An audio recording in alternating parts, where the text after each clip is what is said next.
Welcome back.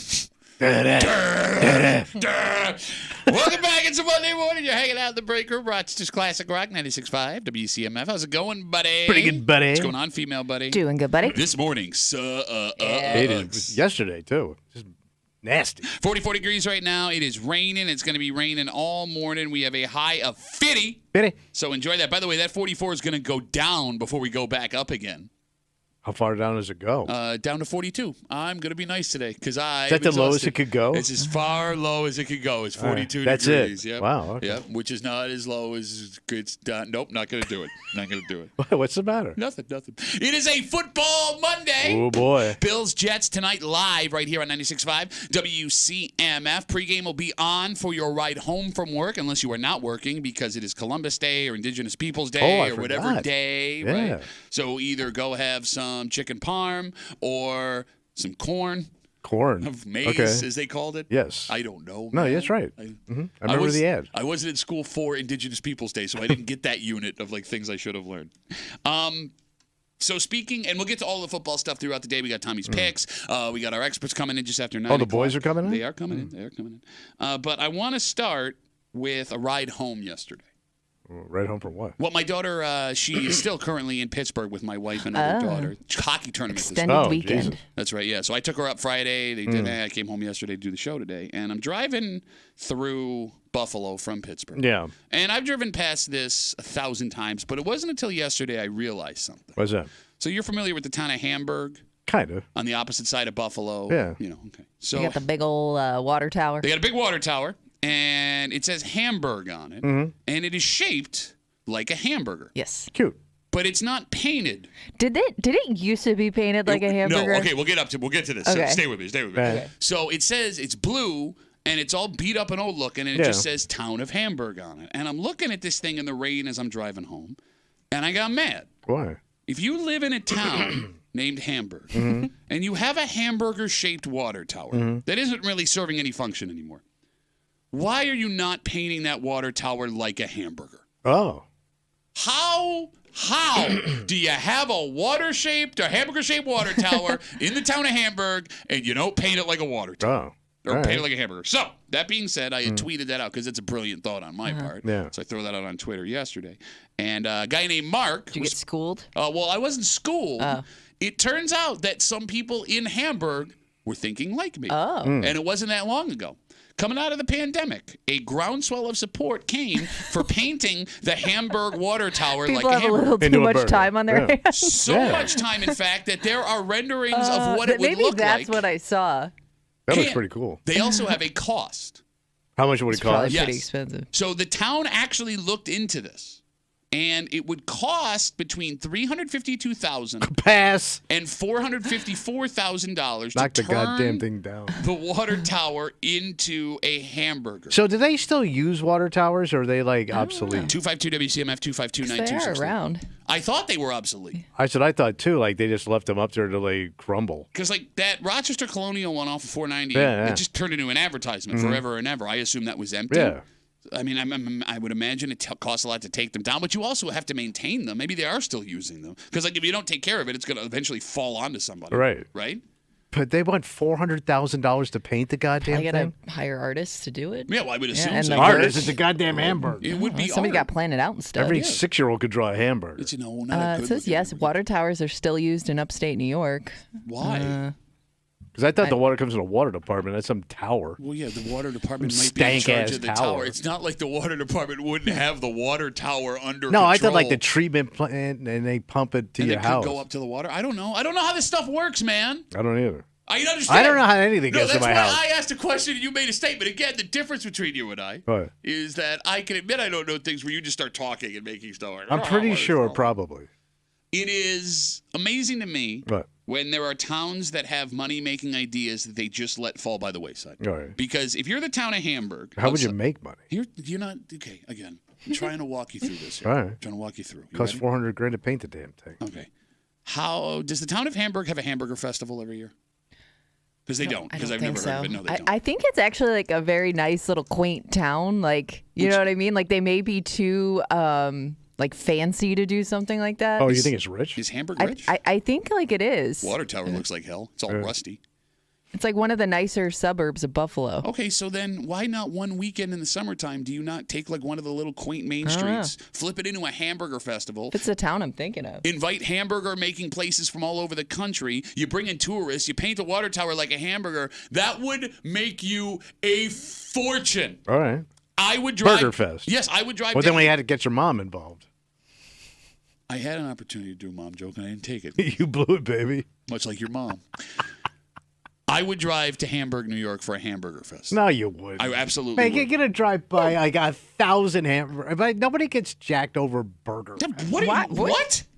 You can Why get a burger why? anywhere. It's not Yeah, unique. but if you have like a burger tasting extravaganza. With all kinds burger of... tasting.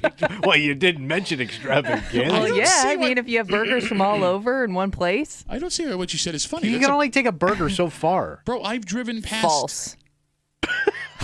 She's right, man. I mean, Okay. we've talked about there's like that big best burger in New York contest they do in like And we Syracuse. crap on it every year. No, 'cause we- we no, hate But we who found wins out it. there are a lot of different ways you can put together a burger. There's like a pizza burger. I love how you said we crap. No, we didn't crap on it. We were fighting for the Tap It, which is a place that got robbed in Syracuse, you idiot. Yeah, we crapped on it. Remember those things I didn't say on the show that I am on of the words that came out of my mouth, you dumbass? You can only put so much on a hamburger. Dro, I don't want a pizza burger or your 18 cheeseburger. that sounds And maybe awesome. this fest isn't for you. No, a buddy of mine says, he lets the meat do all the talking. If I'm going to pay for a hamburger, if I'm going to sit and enjoy a hamburger, the Yeah. meat has to be good. If I'm going to a burger no fest kidding. where I can sample, yeah, I'll try new, unique stuff. It's not about it's not good. It's about what I want for my money in that moment. How you going to sample a burger? You cut it into like fourths. And Yeah. Little bite size. I love how Sliders. Do we have to explain samples to you? Your mother figured out she was talking to a chicken while she was at Costco. It's not a made-up story. 252 WCMF. I'm driving home yesterday down 90. I'm from Pittsburgh. I drive past Hamburg, and they have a hamburger-shaped water tower in the town of Hamburg, and it's not painted like a hamburger. And I'd put out on Twitter that I'm disappointed in everybody in Hamburg for not getting that done. And it turns out in 2021 they tried to, and they figured out it cost between $350,000 and $450,000 to get it done, which seems like a reasonable price because you could turn that into a tourist thing for your town with Hamburg Fest in Hamburg, New York. All right. Have it right under the water tower. Kimmy, I mean, Eating under the water tower? The best. no, but it's so funny how you're like, who's going to drive all the way for a food fest? Nobody. Bro, they have Wing Fest in Yeah. Buffalo every year. I've driven past 1,000 wing places to go to Wing Fest. But wings kind of have like a little bit more of a pop to it. What? You can have so many different flavors of wings. People get crazy about wings. People get crazy about Yeah. burgers. No? I don't think so. No, let's talk about some of the biggest restaurants in America right now. Five Guys, Shake Shack. But yeah, that's what I'm saying. You've got argues so it's many. a different Burger. burger. You're going to compete with all those guys for your burger fest. Okay. Yeah. Oh, by the way, here's your little piece of hamburger. Enjoy what do you- under the water tower. Yeah, but you're going to get a bunch of little pieces, all different types of burger. And the more burgers there are, the You more... could do different types of burger, like bison burger. You could do Bison burger, like mad good, by turkey the way. burger. There's a burger place in Cleveland called the Hairy Buffalo that makes their burgers only out of Oh, bison that's what meat. that is? It's so good. I miss the Hairy Buffalo so much. You ain't had a burger. You ain't it. Till you've had Hairy Buffalo, Cleveland, Ohio bison. Good Cleveland burger. Mad good. All right. By the way, getting yelled at by a bunch of people on Twitter. The Hilton water tower is still functioning. Yeah, that makes sense based on the people I've met from Hilton, including Kimmy. Good lead in that water. So Wasn't like, that the town that had all the twitching back? In No, the day? that was, that was Leroy. Leroy. Oh. Was I think. I think. There's really no follow up to that story either. No, it I just think- went away. I think they had decided there was like mass psychosis, right? Is that what they figured Yeah. out? Anyway, that's too deep a story to even get into Okay. right now. Going back to the whole water tower thing. So that means, Kimmy, you were drinking water out of a water tower your whole childhood? And you didn't even know? Maybe. That's kind of an oversight on your part. Well, I don't know. Is it just for the village though, or is it? I don't know how. You lived in Hilton. You're asking me. Yeah, but I wasn't really in the town, so I don't know. Where were you? Greece, Okay. technically. I don't I'm from know. Hilton till today. I don't know where the water I am a came Hilton from. resident until right I mean, now. I probably, as a little kid, that's probably all we drank. Oh, yeah, no, that explains your height and general intelligence. No, it's funny. Like we're assuming water tower water is bad. Why is it bad? It's probably I don't treated. know. It doesn't sound great. Well, why? Based on what? I like says good it- treated water from a treatment plant. No, it comes With from Monroe chemicals. County. It would It all come comes from the the treatment same- plant. So Yeah. you pump it up into the tower, and then it's sister to Same with use the it? Corn Hill. Same with Corn Hill. It says. Well, it's a reservoir, right? No, it's calling it a water tower, and I don't know why. Cornhill Water Tower? How would Hold a on, body have 'cause I gotten just- into it if it was a water tower? Is there a water tower near it? I don't If know. there is, I haven't seen it. All right. I don't know. I guess, look, we're so stupid. We live in these communities. We've lived here for however. We don't know how towers water don't works. get you. Bro, I don't know how the heat gets to my house. I don't know how the electricity works. What do you mean how the heat get your house? The heat's made in your house. I don't know how it works. What do you mean you don't know how it works? I don't know The that. furnace makes it hot, and in your house. It's I hot. get the hot part, No, okay. kind of. Did you think they were like piping like heat through tubes into your house? No. No, not at all. Hot tube coming through. Wouldn't that make the person whose house is first in line the hottest house of all time? Living next to the big old fire that heats the whole town. You stupid idiot. Town fire. Oh yeah, it says the water towers are located near Cobbs Hill Park. Okay. I don't know. So does every town then still have a functioning water tower? Because I haven't seen one in Henrietta if we have one. I don't remember a Gates water tower. I probably got ripped off. Yeah, is that what happened? Yeah. We had no water. We have no water in Gates. I'm sorry. No, I don't know. Like, I guess it would be better to keep all your water in a tower instead of having it in a big pool because, again, what could happen over the summer could happen again, right? So you don't want that to happen. So True. maybe we should all go back to water towers painted specifically for what the town is known for. Oh, I like that idea. I mean, look, and here's what bothers me with Hamburg, right? Because, again, like, it's blue. It's, like, rusty looking. There's patches on it. The only way you know you're driving through Hamburg, New York, on 90, which is a very highly populated road. Yeah. Right? A lot of traffic. And you got international people, too, because you got folks coming from Niagara Falls, Canada, all that stuff. Yeah. Okay. The only way that I know I'm in Hamburg, New York is looking at that water sign, right? Or water tower. There's no sign that says, like, welcome to Hamburg on 90. It's a terrible, terrible advertisement for your town. Terrible advertisement. But even if it was advertised, I don't think I would just slide in there and check it out. You would remember if it was a hamburger. Yeah, I guess so. Ah! But I still wouldn't go there. Are you sure? Well, yeah, Pretty because sure. they don't have Fennel Fest. They would have Hamburger Fennel Fest. Fest. Hamburg Fest. Come on, I mean, you know there would be like multiple shows on the Food Network and Travel Channel that would go to Hamburg and be like, Oh, I'm we're sure, here. yeah. We're in Hamburg, New York, home of the Hamburg Water Tower. There's a Metropolis, Illinois, just to illustrate how stupid something can be and make a town money. Metropolis, Illinois is the home of Superman. Wow. So I know this. You've been through too, right? No, I have not. Okay, so the guy who wrote Superman used the name, and I know it's New York City, but Metropolis, Illinois has become a meeting center for all Superman fans. So all the fanatics go there. They have a Superman festival every year that brings out tens of thousands of people. Men in tights. The center of this town it has a 20-foot tall Superman statue. That makes sense. It is nothing. There's like a dozen Superman gift shops and museums that are all So it's just competing all with each Superman. other. I'm not a Superman person. I just went in and checked it out because I thought it was unique. And it was full of people in the middle of like a Wednesday checking out the Superman stuff. What else would Metropolis, Illinois be known for? Right. Other than that, they're making money on it. Go do hamburger stuff. Okay. Do you have guys dressed up as hamburgers walking around? That's and not stuff? the Hamburglar, Oh, I forgot about him. right? What does it cost to book him? I did see a sexy Hamburglar costume. I showed it to you guys. Yeah, it was kind of It creepy. was It was like striped thigh highs. Yeah. I don't know why I had a boner. Yeah. 252 WCMF. Let's talk to Denise real quick. She's on TMF. Hey, Denise, how are you? Hey, good morning. Hey. I live in Canandaigua, and I grew up in Hamburg. They do have a burger fest. Supposedly, the hamburger was invented at the Erie County Fair, which is the oldest county fair in the United States. Okay. I don't know if I believe that. But the problem with spending Where all I that come money, from, they're all liars. But the problem with painting that and spending the money is you got that one schmuck who's going to climb the tower and put, graffiti all over it. Then you got to constantly maintain that thing. Okay. Okay, Denise, you sound like a real stick in the mud. And here's the thing. I'm not. Denise, look, I'm sorry somebody had to say it to you. The problem that you brought up, because that's great they have a burger fest, and it's cool that hamburger may have been invented at the Erie County Fair. I would only know that if there was a water tower painted like a hamburger that would make me want to Burger Fest. Yes, look further into it. Like if it said, here's a hamburger water tower, home of Burger Fest, I would know these things, but I don't, so you're not getting my money. How big is the Burger Okay. Fest? It's not very big. It's kind of a local thing. Oh man, Yeah. I feel like they're missing out. They're missing out, Wow. huge. No, it don't work. Your Burger Fest don't work. Everybody's got hamburgers. I don't think we're trying to attract people to Hamburg. It's a nice little town. We don't need anybody Town's full. attracted to our nice little town. Okay. Like a Bedford with Denise, traffic. thank you for calling us and keeping all the riffraff out of your town with your crappy That should be your water sign. tower. Hamburg, stay out. Stay the F out. Yeah, we don't want your type here. Denise, have a good All day. right, goodbye. Bye. There goes Denise. She seems nice. Yeah. Get out of my town. We got a dynamite stay the hell out kind of breaker for you this morning here on CMF. It's a very special football Monday. Oh, boy. Bills Jets tonight live right here on 96.5 WCMF. Like we said, there will be pregame for your ride home if you want to watch the game. Yeah, what do I do? Super cool guy hanging out around a bunch of hamburgers tonight. Oh, they got somebody new there tonight? Well, I mean, every time he's there, it's a new experience. Yeah. I'll be hanging out at the Bill Gray's Tap Room in Chala Again? at 7:30. Hey, who's there next week? I don't know. Oh, yeah, nobody does because he sucks.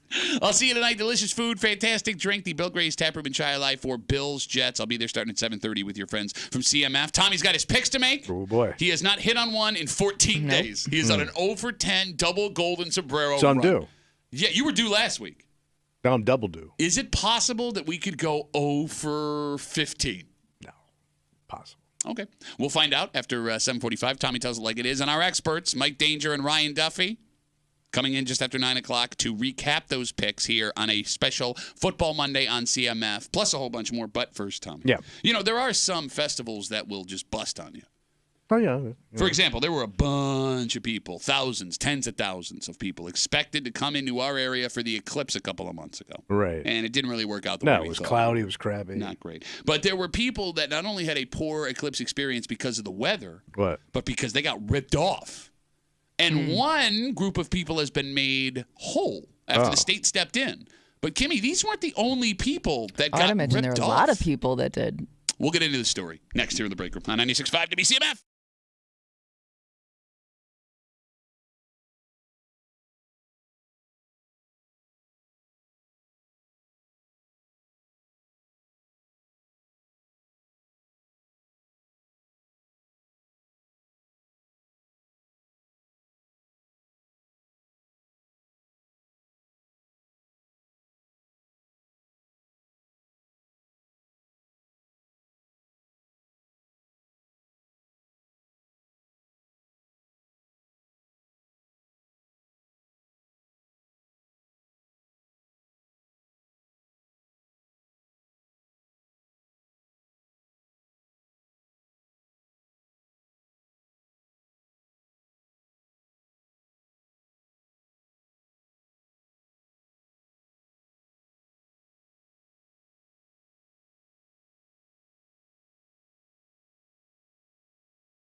It was supposed to be the biggest tourist event in the history of Western New York. Yes. And we got some people here, but the weather did not cooperate. And it was a pretty big disappointment for a lot of folks.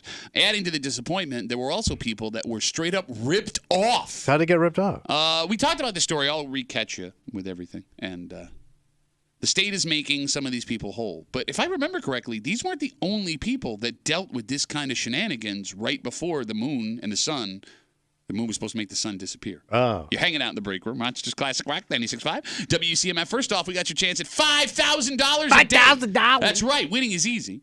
Just download the free Odyssey app. You log in, listen to WCMF for an hour each day. All right. Well, I mean, you listen more, but once you hit an hour, that is your daily entry. There will be one daily winner of $5,000 a day in this national contest. So download the Odyssey app, log on, listen for an hour, and get your chance at $5,000. 5G's nice. 5G's nice. With your friends from CMF. Just after 6:45, we told you tonight, Bills, Jets. And it is a must-win game for one team playing tonight. Not the both. No. No? Must win for one team, and I'll explain why. Just one team. Just one team has to win this game tonight. I mean, we want to win the game.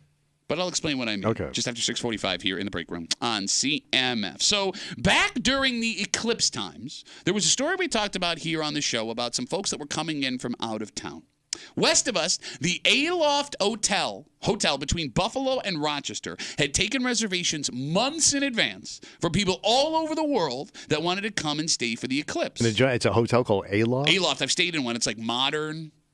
I think, yeah, it's a chain, right? Yeah. Yeah. I stayed in one of the first ones when I was on the road. It's pretty cool. Okay. Wasn't cool for these people because just a few days before the eclipse, their reservations were canceled for no reason. Oh. And it seems, if I remember the story correctly, that the hotel was allowing them to book out far enough where the hotel did not realize that was eclipse weekend and they could make more money. So they just straight up canceled the reservations, and it sounds like they gave them to people that were willing to pay more.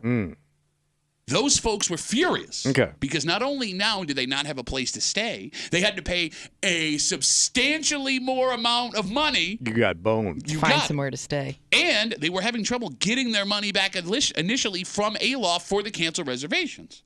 Those folks over the weekend were made whole. How? The state ordered the Aloft Hotel that canceled their reservations to pay $9,000 in refund fees to the people that had their rooms canceled. So good for them. Okay, it all worked out. Kimmy, what's interesting about this story, however, is if I remember correctly, this wasn't the only hotel in Western New York that was accused of doing this. No, I thought there were a lot of issues with people who had booked so far in advance that they were finding out like, they were in a similar situation. They got canceled and the rates got jacked up. They were just straight up canceled and the rooms went to some other people. I actually thought it was happening like across the country. So like from what I remember, there were people that got to town only to find out their reservation had been canceled and they had no place to stay. So the ultimate funny in this story. Whatever. The people who had their reservations canceled, according to the story on Spectrum, most of them came anyway, and they spent a bunch more on hotel rooms that they should have had in the first place. Sky flop. Exactly. And only for the clouds to ruin everything. Yes. Right? Like, so they go through the nightmare of having their room canceled. They've already paid for all the stuff to get them to where they were going. Right? They have to go find a new place. They have to spend more out of their pocket before they get a refund back from the initial hotel, only to get here, and it wasn't what it was expected. Yeah. I mean, that sucks. How do you not feel for these people? But you're also chasing something that could, you're at the whim of nature. You know, it's not like you're going to a concert or going to Miami. You're depending on no clouds and everything going perfectly well for you in an area of the country that has consistently lousy weather. Look, I get what you're trying to say. You a fool. I get what but you're trying to say. around that time of year, I mean, it's tough to you're find a goddamn anywhere. Fool. I get your point. Idiote, as they would say south of the border. Those other two things you mentioned, also at the whim of the weather. Concerts get canceled outside because of weather. Very few concerts get canceled. Yeah, I'm going to go see a concert at the Dome. It's going to get canceled. I literally said outside. And Miami also has weather. For example, like if you booked a trip to Miami last weekend, not great. Not a great Miami But experience. you know when hurricane season is. You don't go during hurricane season. You don't go when it's 1 billion degrees outside. You go in the winter when it sucks up here. You use your head. Oh, I'm sorry. Let's talk to millionaire Tommy, who gets to go in the most expensive times of the year to Well, I Disney. can't now because my brother flights. lost his house. Oh, no. Your brother lost his house and all he has is another house? Yeah, but it's not where I want to go. Oh, no. I'm screwed. I don't have a guest house. Well, maybe you should. I lost my summer place. Maybe you should spend the money to go during peak times, you know, when it's the I most do, but I expensive stay at in their the- house. Okay. It's called peak freeloading. You are a peak freeloader. And then you bitch about people that don't have the access you have. Why don't you be more classy like me and glom off my much older millionaire Hey, brother? come from a successful family I don't. and just live off of them. Like these poor people that, you know, they lost their money, they're getting their refunds, It's a whatever. shame. No, they were just trying to have a good time. Right. And it's not just a good time. It's the most wholesome of good times. Mm-hmm. Because Kimmy, I'm going to talk to Kimmy now because I already see your douchebag face. Huh. It's just my standard face. Like I said. Kimmy, this wasn't some like boys' trip to go get drunk in Vegas. No, there were a lot of families that made this trip, right? The children. Yes. Like they weren't giving their money to some multi-billion-dollar corporation like Disney or whatever. This was the most wholesome of trips. Enjoying nature. It was Americana. once in a lifetime. These towns that were making, like us, we don't get a ton of tourism dollars, right? Like Buffalo, Rochester, all the little towns in between. The Rust Belt doesn't, Orbacher's was staying open 24 hours. Remember on 104 to try and take advantage of all the people that were coming in? Right? Like, we benefited big time from this. From these people that just wanted to have like an educational, unique experience in our area. And you're like, it sucks for you, you're stupid. Oh, thanks a lot for all the money. Hey, Oak Hill's pretty cool with the PGA Championship. I'll defend that. Good thing weather never cancels that or delays it or makes it rough, you idiot. God, you're so dumb. How am I dumb? I don't go to these things. 252 WCMF. We're talking about these people. They booked the Aloft Hotel between Buffalo and Rochester to stay for the Eclipse. They just a week or two before, they found out that their reservations had been canceled. They had nowhere to stay. They had to shell out a bunch more money to stay at other places, and they hadn't gotten refunds. Over the weekend, the state ordered that Aloft Hotels had to pay $9,000 to refund the folks that had their rooms canceled, which is great. Yeah. But I seem to remember more than just this hotel pulling that move. So it'll be interesting to see if this is the first of many stories like this that we see, or if the state just does this one and is like, well, we did all we could. We're done here. Well, I would think once the state steps in, and then they show that they'll do this, maybe the other ones will get scared and just do it. Maybe, or they just hope that they don't get found out. Because people love refunding money. So one of the greatest things about owning a business. But, like, I don't get, like, with places like that, like, you know, Aloft is part of a national chain of hotels, right? Like, you know, it's a really bad look. It does look bad. Right? You look chintz. 252 WCMF, you said that the Eclipse was a disappointment. I guess I kind of said that, too. Yeah, it was. Dan disagrees. He's on CMF. Hey, Danny boy, how are you, buddy? I disagree with you guys saying it was a disappointment because we all sat around in the driveway with a fire, and it was crazy. All of a sudden, it just, get darker, and then it got all the lights, all the LED lights came on in the whole neighborhood. I didn't think Pat's mom could do that kind of thing. Holy cow. I don't get it. Explain it, Dan. She was in front of the sun.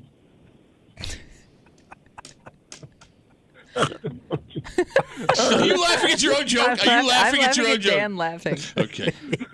What is he doing over there? He's having a convulsion. Great call, Dan. Thanks for the call, buddy. Have a good rest of the day. I was ready to stand up for Dan. You were. Not a disappointment. Dan is a piece of crap. Facebook Mike says, come in and you can always get us at WCMF for the Breaking Facebook page. Look at what you do. Look at what you do. You ready for what this? I do. Dave, a lot of D's this morning. Yeah. He writes us, these people deserve to lose their money because you were stupid to come to an event that didn't matter anyway, and then the clouds ruined it like we said they were going to. Don't make these people refund. I think he means hotels. Don't make these hotels refund money. Stay on the side of the hotel. Learn your lesson. I stand behind big corporations. No, but that's the argument you were making, stupid. I know. I didn't say don't give them their money back. I just call him dumb. Just use your head. I'm stupid. Let's take a break. Bills Jets tonight, live right here on 96.5 WCMF. And we know the Bills fans are reeling 2 straight losses. Yeah. Right? And they want change, Tommy. Some want the coach fired. Some want Devontae Adams to be traded from the Las Vegas Raiders. Something's got to be done. Right. The Jets, on the other hand, made that change last week. Okay. Big things coming with a brand new head coach for the Jets tonight. And you would think this is a must-win game for both teams. Yeah. And you're wrong. No? It is a must-win game. A must-win game. For? One of these teams showing Just up one. tonight. Just one. Just a single team. All right. And I'll explain everything next here on a Football Monday. Next on CMF.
You know what's great about the NFL? Everything, Pat. Everything. One of the best things. What's that? They play so few games. Each one matters a ton. Sure. And it's very easy to get swept up every Sunday, Thursday, Monday in what this game means for your team's season.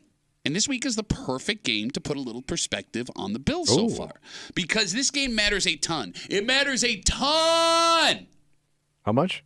Ton. Just around a ton. Ton. For one team on that field tonight. Yeah.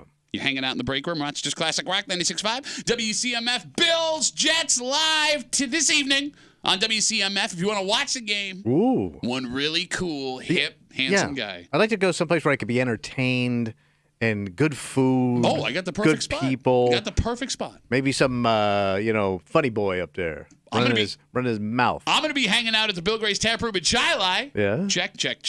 Wow. A lot of mouth running. Tonight, I'll be there starting at 7:30 for Bills Jets. Come on out. Delicious food. Fantastic drink. Have some fun, in my opinion, in the best place to watch a game in the greater Rochester area. The Bill Gray's Tap Room in Chili with your friends from CMF. And Tommy, tonight's game is a tale of two teams reeling. The Bills have lost 2 straight. They are beat up. The fans are calling for massive changes on the roster, some in the coaching staff. And that sounds bad. Yeah. But somehow it's worse in New York.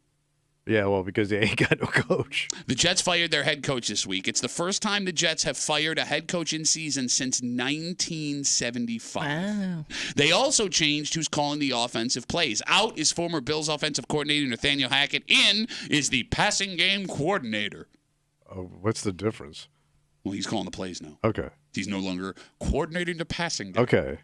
And Jets fans want to see results right now. Not just Jets fans. The owner fired Robert Saleh, Woody Johnson, because he said the team is too good for how they've been playing. All right. Tommy, this is a massive game with major season-long implications for one team tonight. Okay. The Bills and Jets could not be more different right now.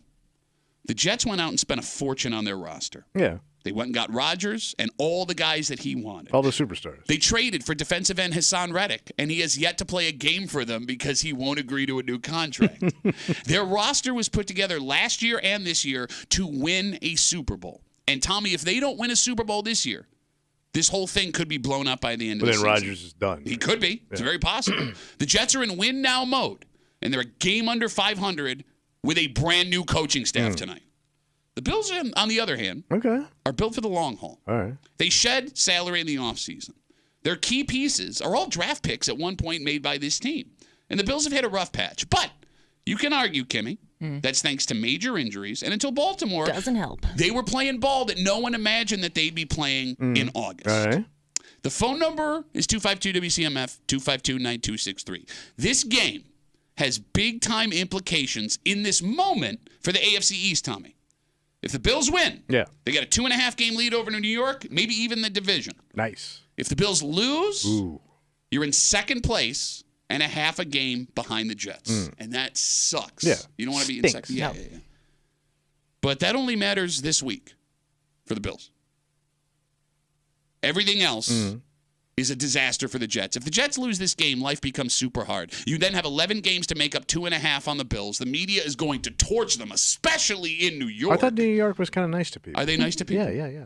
Historically, Kimmy, teams that fire their head coach in season do not make the playoffs. And if they lose tonight, it makes Rodgers look like he got the head coach fired, he made a mistake, and he's got too much power. All right. If the Bills lose the game tonight, they are in second place in the AFC East, and they have lost 3 straight. And that is not fun. However, life gets easier. For the Bills. How? Tennessee comes to town next week. Then you get Seattle, Miami, and the Colts before Kansas City goes to town. So you have 4 very winnable games. Thoughts, Kimmy? No, I say you need tonight's game. So you say tonight's a must-win yeah, for Bills. just for pride purposes. I mean, you should beat a beaten down Jets team that lost their head coach that's going to be all over the place. I mean, the one advantage they may have is you don't know what to prepare for. We talked about the dead cat bounce last week. How teams, when they fire their head coach, although they do worse throughout the rest of the season, historically have a bump. That's one for the man. But this Jets team just seems like such a disaster, like a mess right now. that I think you got to come out and make a statement against these guys. So you're saying this is a must-win game? I think for the so. Bills? Yeah, Okay. yeah. But Especially all coming off banged 2 up? losses. But isn't everybody out? Just the Bills? one guy has been ruled out. Okay, so far. so the Bills are banged up. I thought Cook was really banged up and may not play. Cook had a toe. He says he expects to play tonight. He's questionable. Wide receiver Khalil Shakir, he missed the game against Houston. He practiced limited over the weekend. He is questionable. Looks like he could play. Ed Oliver, defensive tackle, he's out with a hamstring. It doesn't sound good. It's not. It's not good. I mean, it sounds like you're struggling. And you said he doesn't have any weapons that he can depend on. Who's that? Well, I mean, Josh. because of the injuries. Khalil Shakir was that weapon he was depending on, and when the injury hit in that Baltimore game, things went upside down. And look, you bring it up, Kimmy. The Bills have been devastated by injuries since training camp started. We haven't seen what this team is capable of with everyone healthy. But I want you to remember one thing, Kimothy, What's that? as we prepare for Patthew. tonight's, according to Kimmy, must-win game against the Jets. The Bills have been here before. Yeah.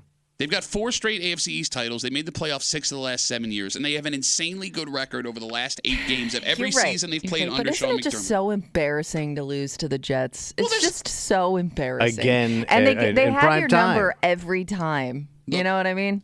Again, for me, yeah, you can recover from a loss to the Jets, but it's just more of an embarrassment kind of thing at that point. Everybody's watching. I hate the Jets. Yeah, and prime time too.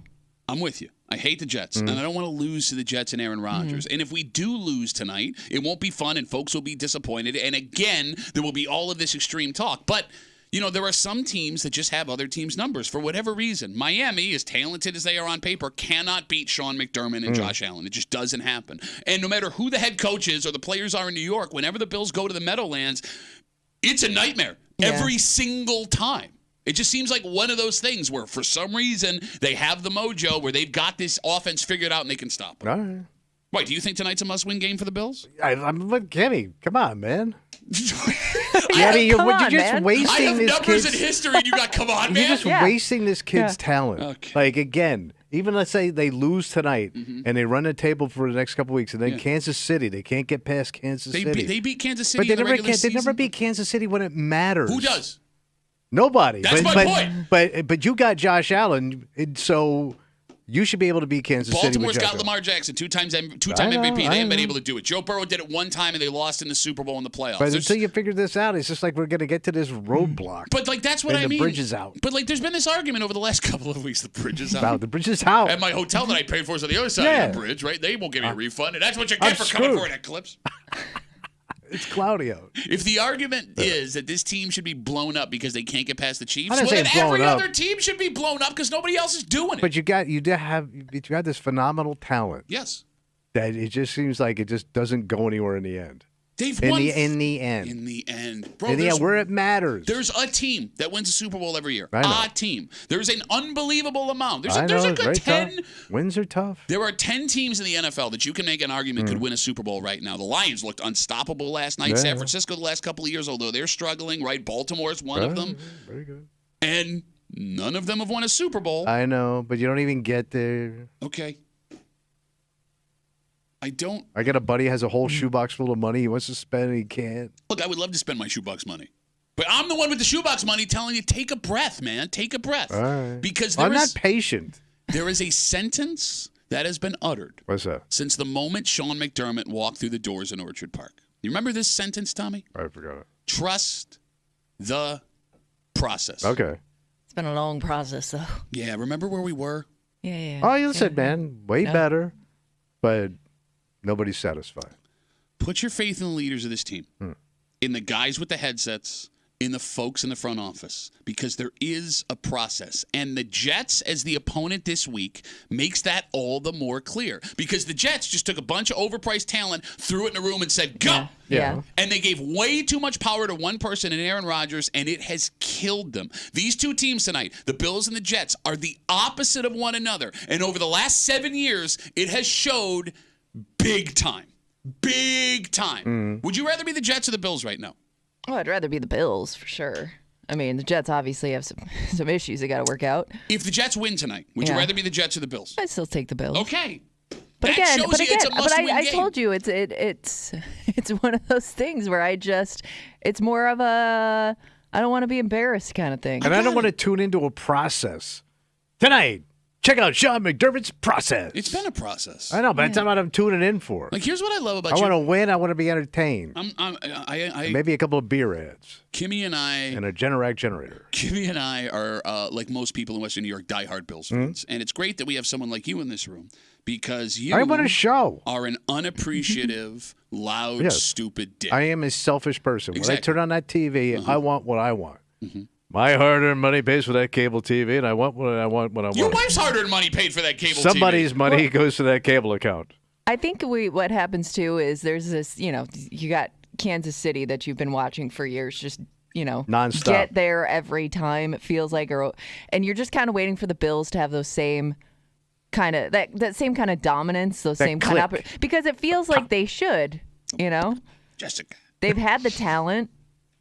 And when they're healthy, they look like they should be that team, and it's just you just keep getting frustrated by things over and over again. Very frustrated. But again, you can make the just same never argument. turn in the corner. But you can make the same argument for Baltimore, for Cincinnati, but I don't for care San about Francisco. But I'm saying I don't like those towns. Look, man, we are in a bubble. We are in a bubble where it seems like all of the bad things and only the bad things only happen to us. us. It's just us. Whereas if you go to these other towns right. and pop on sports talk radio, it's the same No, I discussion. think Jesus hates our team. No, I said it. I think if you Ever are since you started cheering for him. If you are a fantasy football player, I don't know why, but it does seem like a lot of superstars are out more than ever. And not performing well. Right. Like both sides. Yeah. All right, look, let me put it this way. All right. On this very special football Monday with the Bills and the Jets live here on CMF tonight. If we talk worst case scenario for this evening's game, what is more likely over the last 11 games of the season? Is it more likely that the Jets can make up 2.5 games to catch the Bills with 11 left with their new coaching staff if they lose tonight? Or is it more likely that the Bills can make up half a game with 11 games to go with Josh Allen on the roster? Everything is okay. All right. I feel like you're preparing us for a loss here. No, that's what it feels like. That's not what I'm saying. Because I think the Bills win this game tonight, and we'll get into it later. Doesn't sound like it to me. What is bothering me... Just be prepared, everybody. It's not what I'm saying. I have been reading nothing but nuclear bombs on social media and on online articles and all these things about how terrible the Bills have been the last 2 weeks. And somebody needs to stand up and say, hey, listen, you would have taken 3-0. Nobody saw 3-0 coming in those first 3 weeks. They were very good. Thank you. The injuries rear their ugly head, and things go south.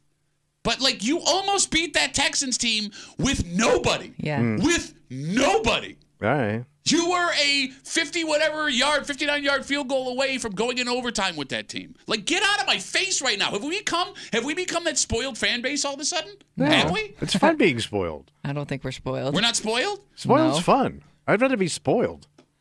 Bills fans get humbled pretty quick. Like, even if we start the season feeling spoiled, doesn't last long. If you win tonight, you're 4-2. If you lose tonight, you're 3-3, and you got 4 games. You could be 6-3 by the end of that run? That would be 7-3 good. by the end of that run? We've been here before. Why do we do this every season to ourselves? Relax. Everything is okay, and it will be okay. All right. Shut up. Can't wait to watch this game today. Watch them go out and blow them out. Let's watch a process. Watch them go out and blow them out and then lose to Tennessee next week. And then what are you going to say? What are you going to say then? Right now, I just want to concentrate on tonight. I don't care about One Tennessee. game at a time. And this guy over here, and Lamar over there. If you live one game at a time as a Bills fan, you'll jump off a building. You have to keep things in perspective. Because you know more than anybody, Kimmy, that the Bills 1 week will look like the greatest show on turf, right? When they're blowing out the Jags and sitting down Trevor Lawrence early, right? And they're hanging 35 on every team they play. Josh smiling. Yep. And then why don't we get some balance? Oh, wait, you should call Sean McDermott. Yeah. And be like, hey, man, Screw your process. Start doing some balance. Consistency. Smooth it. Consistency. That's how they will smooth it out. That's how they're playing with both a pass and running game. Consistency. Yeah, but then they hit these last 2 games and they suck all of it. You don't even know what you're saying. No. And we're going to find out how little he knows. Like, you can make all the voices you want. That's a process. You can make Over, under. You can make all the voice you want, but the fact of the matter is, you are 0 for your last 10 picks. Don't worry about it, man. That's smooth. Like That's consistency. Oh, no, actually, we have... you know you what are you very get. consistent in your picks, yes. Consistently bad. And we have history that shows you actually get worse as the season goes on. So if I were you, I would win all 5 of them. Kimmy, if I were Tommy, I would just pick 5 right picks this week. You don't even know what my picks are yet. I got some dynamite picks. Is it possible Tommy He goes... knows what the picks are. You don't know what the picks No, are. but I got a good feeling. Oh, okay. About the picks he doesn't know he's about Right. to make. Yes. Yeah. Tommy tells it like it is. Primetime edition again. Just after 7:45 here on a special football Monday. And then after Tommy makes his picks, our good buddies from 95.7 The Fan, Mike Danger. And from the Let's Go Duffalo podcast, Ryan Duffy. In some stupid outfit. Oh, yeah. Probably. I don't know. He's so funny. He's going to give up one of these weeks. He's going to come in in just shorts and be like, I don't care. I know the kid. I'm going to quit. I don't know. This sucks.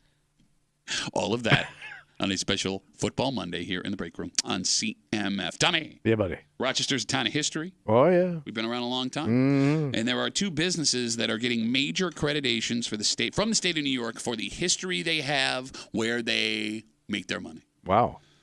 But there's a couple interesting things here. One, it took these places so long to get this accreditation. Yeah. And 2, we actually don't know what other businesses in Rochester have this accreditation. Went looking over the weekend, couldn't find it. All right. Something new? I don't know. All right. So if we were to name as break roomers and listeners what businesses deserve this title, what's the criteria? Oh. We'll explain everything next here in the break room on 96.5 WCMF.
Rochester has been around a long time. Oh, yeah, old town. And there are some names that when you say them, they are Flower City through and through. Institutions? Yep. Two businesses were honored over the weekend with a very special new title. Wow. But the fact that it took this long and that some other businesses may not even be on this list means that we in the break room and all of you folks listening need to help decide what makes a Rochester historic business. All right. You're hanging out in the break room, Rochester's Classic Rock 96.5. WCMF will jump right into it. Big excitement for two places we in the greater Rochester area love. Okay. Both Fox's Deli and the Great House of Guitars have been nominated as historic businesses. Damn. The nominations came down over the weekend from the State Assembly. Now, we don't know what a nominee has to do to actually become a historic business. Yeah. We do know these places are as historic as it gets. Oh, yeah.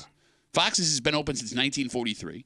The Hog opened its doors in 1964, and with the success both have had and how both of them are super Rochester, I can't believe it took this long. Yeah. Right? Yeah. How hard is it to be named an historic business? Like, I couldn't even find the list of other historic businesses in Rochester when we were looking. I researched it over the weekend. Because these are both small businesses, and they're mom and pops. Yeah. So is it a mom and pop thing? It's a great question. So, like, if that's the case, are Wegmans and Kodak out? Yeah, because they're too big. Right? Maybe. Right? Too obvious. Well, what is obvious? Well, I mean, obvious, like those are big, successful businesses. And The Hog, it's not always top of mind. Fox's Delicatessen, and a lot of people probably have never been there. Hog is always top of mind, buddy. It is. I think so. People go there for their organizational skills. It is amazing. Like, look, I love the A pile of albums. How you've stayed in business since 1964 with just a pile of stuff. You've never straightened it up. Right? You've Ever. never.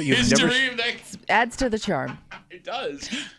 I was going to say maybe it's because these businesses are like one central location. It makes it easier to market as something like that. Fox's has had a couple of locations. In fact, I think they're opening another one soon. I'm sorry, go ahead. Right, but aren't they counting like where they currently are as that, or is it just the business in general? I'll be honest with you. I have no idea. I know they were just nominated as historic businesses. So if we can't figure out what makes a Rochester historic business, then let's make our own rules right now. All right, what are you going to do? The phone number is 252-WCMF, 252-9263. What do you need to see to name a place in Rochester an historic business? And here's what I want by the time we're done.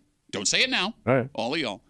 I want you to think. I need one nominee from each of you, Kimmy and Tommy, for a new Rochester historic business. Don't say it now because I can already see you about to open your mouth. Tommy? Yeah. What do you need to see in a business where they should start to be considered as a Rochester historic business? Well, how many decades, first of all, have you been in business? Okay, so time in the community. Right. All right. I mean, that makes you historic. You got to have a little time in the joint. All right, so what's the time then? What's the cutoff? You got to have a minimum 30 years. 30 years. 30 years. Right?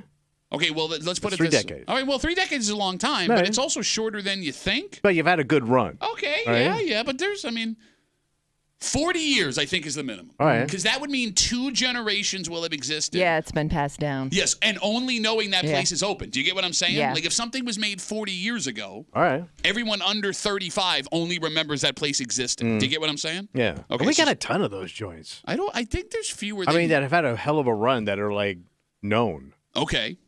Does the product matter? Well, yeah, it does. It's got to be good stuff. Well, okay, yes, obviously it's good stuff. If you're in business for 40 years, it's good Rusty stuff. Pete's tattoo shop ain't making it. It wouldn't be open for 40 years if you're giving people hepatitis. Look, both Fox's and the Hog offer very unique things that folks love. Yeah. But there are places like Tommy, machine shops, labs, behind the scenes like industrial that most people have never heard of, that have been operating out of the same businesses for like 60 years, right? Sure. Do they get that status? I mean, they should. It's just based on business, right? I don't know why Gleason Works sticks out in my head. Yeah. You're familiar with Gleason Works, right? Yeah, they're huge. I don't know what they do. What do they do? I thought they were tool and die. They could be. What? I don't even know what that means. They tool and then they die. What is tool and die? I mean, you make the tool and you die. Okay, is that what it is? Because I'm asking. I thought they made like screws and plates and stuff. Screws and plates. Yeah, tool they go and in die. your head. Plates and screws and dies and tools. Yeah, it's like metal shaping Okay. or shape shifting. I don't know. Shape shifting. Manufacturing of product systems for all types of gears. Yeah, gears and gear-related products. Kimmy, can you Google how long Gleason Works has been operating? But I thought in they've Rochester? shrunk, like their size compared to what they were. They're still operating. Yeah, but I don't think they are as big as they used to. That big building, I don't think is all Gleason Works anymore. Has been in business since 1865. And that's when gears were wood.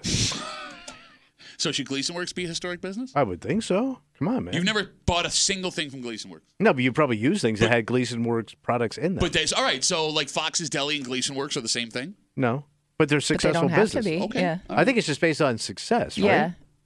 And a well-known name, I guess. But that's what Even I mean. whether like, or not many, you've been there. How many people know Gleason Works, right? I mean, you and I know it because we're super smart. But like, does the average Rochesterian, if you said I work at Gleason Works, would they know what you do? I would think back in the day because they employed so many people. I don't know now. This is historic, Tommy. Oh, It yeah. has to be just as relevant then as it I is think now. if you've been around since 1800, you should get a nod. Kimmy, Yeah. give me something that has to be included to make a business in Rochester an historic business. Unique. Like there's not another thing in town quite like it. And it's been around for a long time. Does Fox's qualify? Because there's Jewish delis, right? Not a lot of them. And they were, at one time, they were strict kosher. Okay. And then they changed that over the years, but they were pretty strict. Okay. I mean, I don't know. Like, there's a couple other Jewish delis and bakeries that I go to. I love Fox's, but like I've been to other ones. Maybe how long has Malik's been open for? I don't know. You know what I'm saying? Yeah. Ronnie Malik. Yeah, Yeah, a a long long time there. Right? Yeah. Right? Father worked at Gleason Works. 252 WCMF 252-9263. Fox's Deli and the Great House of Guitars have been named historic businesses by the State Assembly, nominated to be. We don't know what you have to do to win. We don't know what other businesses in this town are even on the list. It's almost impossible to find. But I mean, is a place like Tahoe's on that list? That has gotta to be. Okay, maybe. Because they kicked that whole thing off. Facebook messages coming in. This comes in from Dan. A lot of Dans this morning. Dan says Wegmans should be on the list. They started as a mom and pop business and built themselves up into what they are. Should they be punished for their massive success? No, but I mean, they get everything else. I mean, I think they're trying to give a nod to somebody else. It's like, you know what I mean? You're going to talk that way and then walk into Pittsford Wegmans with all your friends who are paid to talk Quietly, to you? I'll go in. Quietly. 252 WCMF 252-9263. Let's talk to Skyler. Hey, Skyler, how are you, buddy? Hey, I was going through some stuff just the other day, and I found this bumper sticker. It's got one side of it says WCMF 96.5. The other side says the Great House of Guitars. And that was like 1989. They were celebrating 25 years. I think historic means years. Like if my hometown, Perry, they have a lot of it's considered historic. Of course, my tattoo shop's like 5 years too young to get considered historic and get grant money. But well, you just got to keep living. Just got to keep living, Skyler. You'll get there one day. Keep on inking, baby. Hey, February I'm celebrating 30 years. So Hey, that's congrats, kinda man. Yeah, nice. Thanks, but I think historic has to be what they label it in Perry is that it has to be 50 years going strong, and your mom's booty is historic. Kind of tailed off there at the end, Skyler. Your mom's booty. My mom's booty is historic, I guess, is what he said. First mom booty joke we've had Oh, I hate everybody this since I morning. can remember. That's historic. Great call, Skyler. Great call. love you, Pat. Bye, Skyler. What was the point of this call? I have no idea. Just to get a mom's booty joke in there? Well, let's go kind of off of Skyler's Okay. call. This comes in from Jill. Jill says, how is WCMF not on that list? You look at guys are a that. business. You guys are historic. You guys have been True. around more than 5 decades. Would you consider us a business? Yeah. Well, we're not selling anything to the does audience. does it Try to give. We got $5,000 an hour but a day to give away. it's been owned by different companies throughout. So is Fox's. I mean, Fox's has a new owner now. Oh. Right? I mean, it's not the original Yeah. family that So had maybe it. it's more about the brand than the. I mean, you can make an argument for CMF, yeah. Okay. I mean, it's never changed its format. Yeah, where the hell? Give it to us. No. What do we get, though? I don't know. Oh, like a plaque. An accreditation and a news story. Yeah. Cool, man. Okay, with that being said, All right. I need each of you to give me one nominee for a Rochester historic business. I'm going to start with Kimmy. Kimmy, give it to me. Marge's Lakeside Inn. Ooh, how long's Marge's been around for? I just looked it up. 80 years. Holy crap! 80 That's been years? around 80 years? I don't know if it's always been in this. I'm assuming it's always been in the same location. Wow. Same furniture, too. That place has been around 80 years. That's insane. So that's what, the 1940s then? Holy crap. Who had that? What's that? I'm going to open up this bar in the 1940s around a bunch of people's houses. Were the homes there, do you think? They look about the same, but they might have been a bunch of stuff like that around here back in the day. Beach clubs and stuff? Well, just like a little time, like neighborhood bars and stuff like that. It says, maybe, hold on. Now I'm getting, it's okay.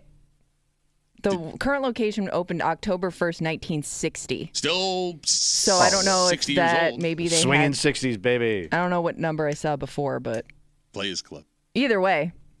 Yeah, that's a good one. Right. That's a really good one. All right, so we got Marge's in our Rochester Historic Business. Tommy, who are you going with? I'm going to stay right in that neighborhood. What's that? Seabreeze. I mean, it's so unique to have a mom and pop amusement park in a city. There's got to be a lot of just unique stuff on the lake in general that a lot of other places wouldn't have. Well, you know what I always find interesting, right? Because you both picked that neighborhood. They're literally right way to spread out, you guys. Well, no, I didn't even think of Seabreeze. Everybody within a 100-yard radius. How about we throw that miniature golf place in there too? I love that place. Isn't that great? Shamrock Jacks, you're in, everybody. Yeah, good joint. No, but you're right. That mom and pop amusement park, super unique. Marge is super unique. But there's also a bunch of stuff that we lost, right? Like the boardwalk and things like that. There's other businesses. Well, they became obsolete. Dance clubs. What's Nobody the restaurant? dances anymore unless you're on TV. What's the restaurant that was supposed to reopen and they closed? The Crescent Beach. Crescent Beach. For all of the really unique, cool things we have, there's also, you can name another 15 businesses that if they were still around, it would be like, wow. But the reason they're not around is they never, all these other joints adapted to stay in business, where some of these places, their clientele just kind of died out and they never adapted to the younger generation. Well, there's adapting and there's also holding on until it becomes cool again, right? Look, I get why a place like Marge's would always be appealing. Yeah. But Seabreeze, there were lean years for Seabreeze. Yeah, but they brought in new attractions. They did things. Okay. They did things. They did other things. A lot of things over there. 252 WCMF. We are not taking your nominations for Rochester Historic Businesses. Craig is on CMF. Hey, Craig. How are you, buddy? Hey, good morning. How you doing? Good. I'm sorry. I was drinking water. How about Abbott's? Okay. Why Abbott's, Craig? Abbott's because it wasn't just ice cream. It was frozen custard, which made it kind of unique. Okay. And they were founded in 1902. Okay, so Craig, I'm going to say something. Look, great nomination. You say it wasn't just custard. How do they keep the ice cream cold?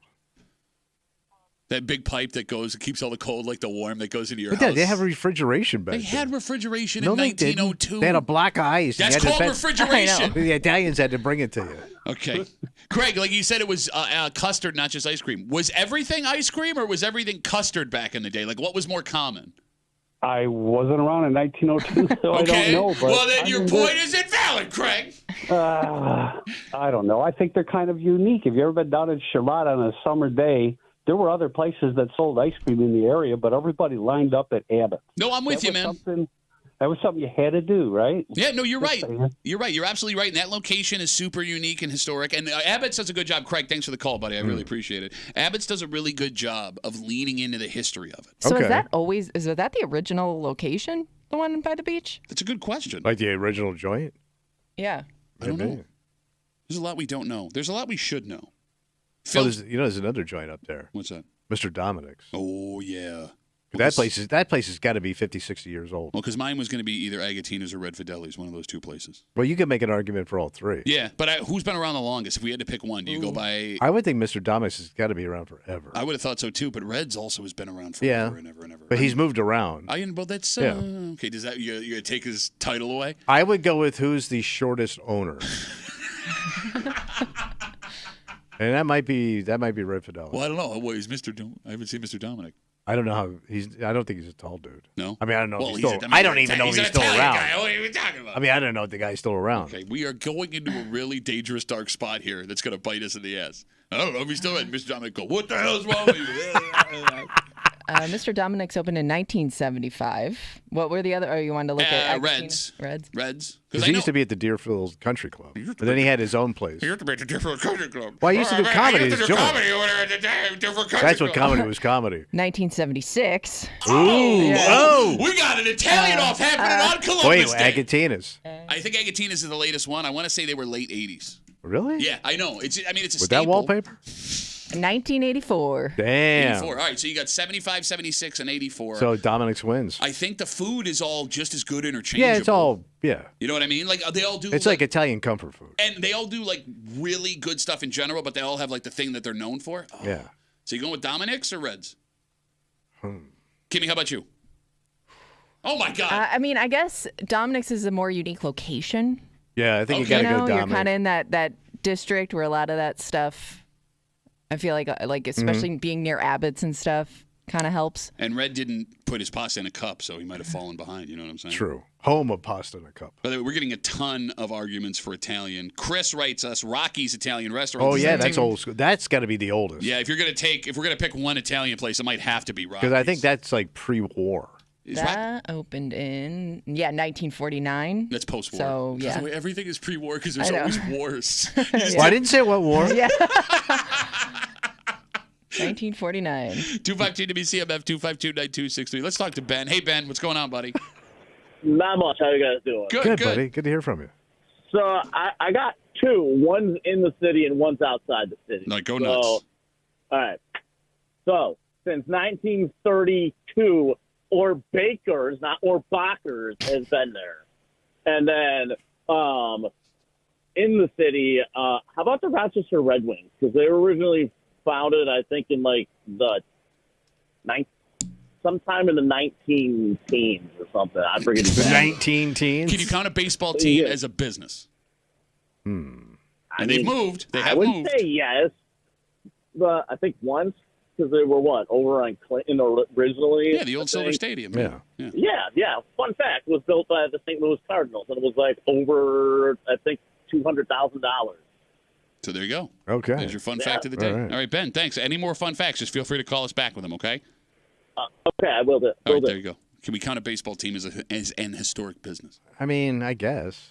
Okay, so that's a rousing endorsement from Tommy. I don't know. So we're getting nominees from Phil. He's saying Jenny Brewhouse and Fee Oh, Brothers. there you go. That's a good one. And I'm sorry, go ahead. No, after you probably see the same one. You read it then. What about DeBellis? It was founded in 1918. That's from Andrea. Okay, so DeBellis is now like expanded. Yeah. Right. So you count them because they got like Ohio locations, Pennsylvania Oh, they do? locations. There was a DeBellis in Pittsburgh when we were there. No kidding. Over the weekend. What about a zoo?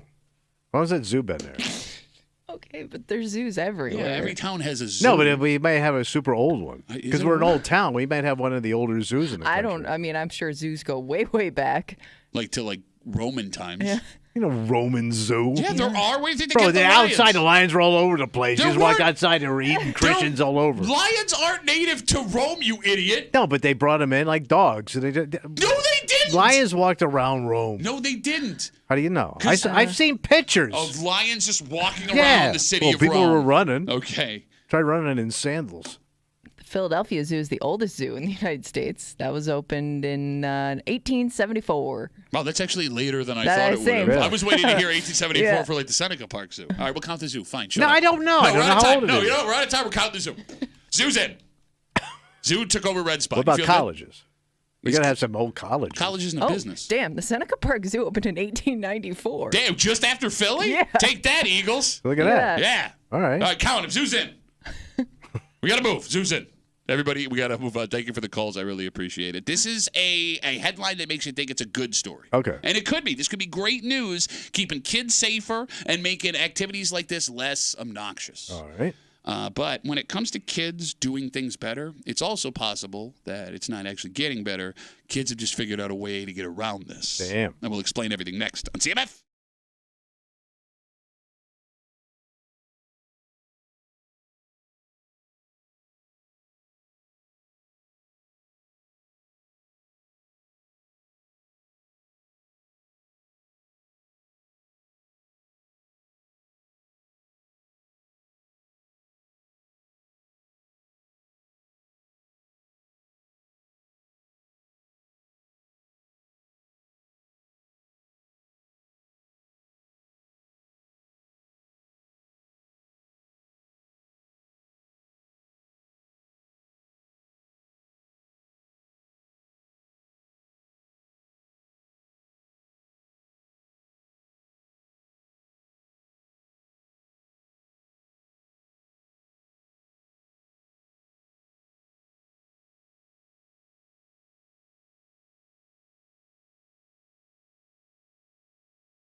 On the surface, this is a great story. Okay. Kids are safer, would make these concerts less rowdy. And it shows that what the state is doing to try and eliminate this is effective.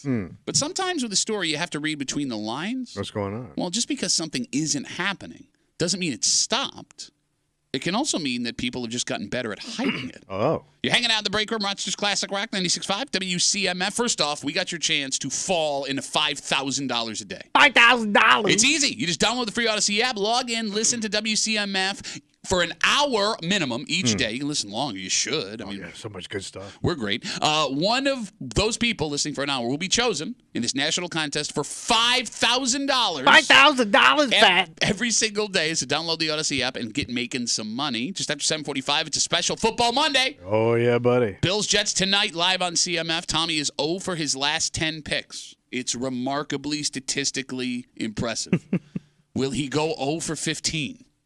We'll find out. We'll find out the first half. Tommy tells it like it is on a special Football Monday in just a little while here in the break room on CMF. The state of New York says that fake ID use at concerts is way down.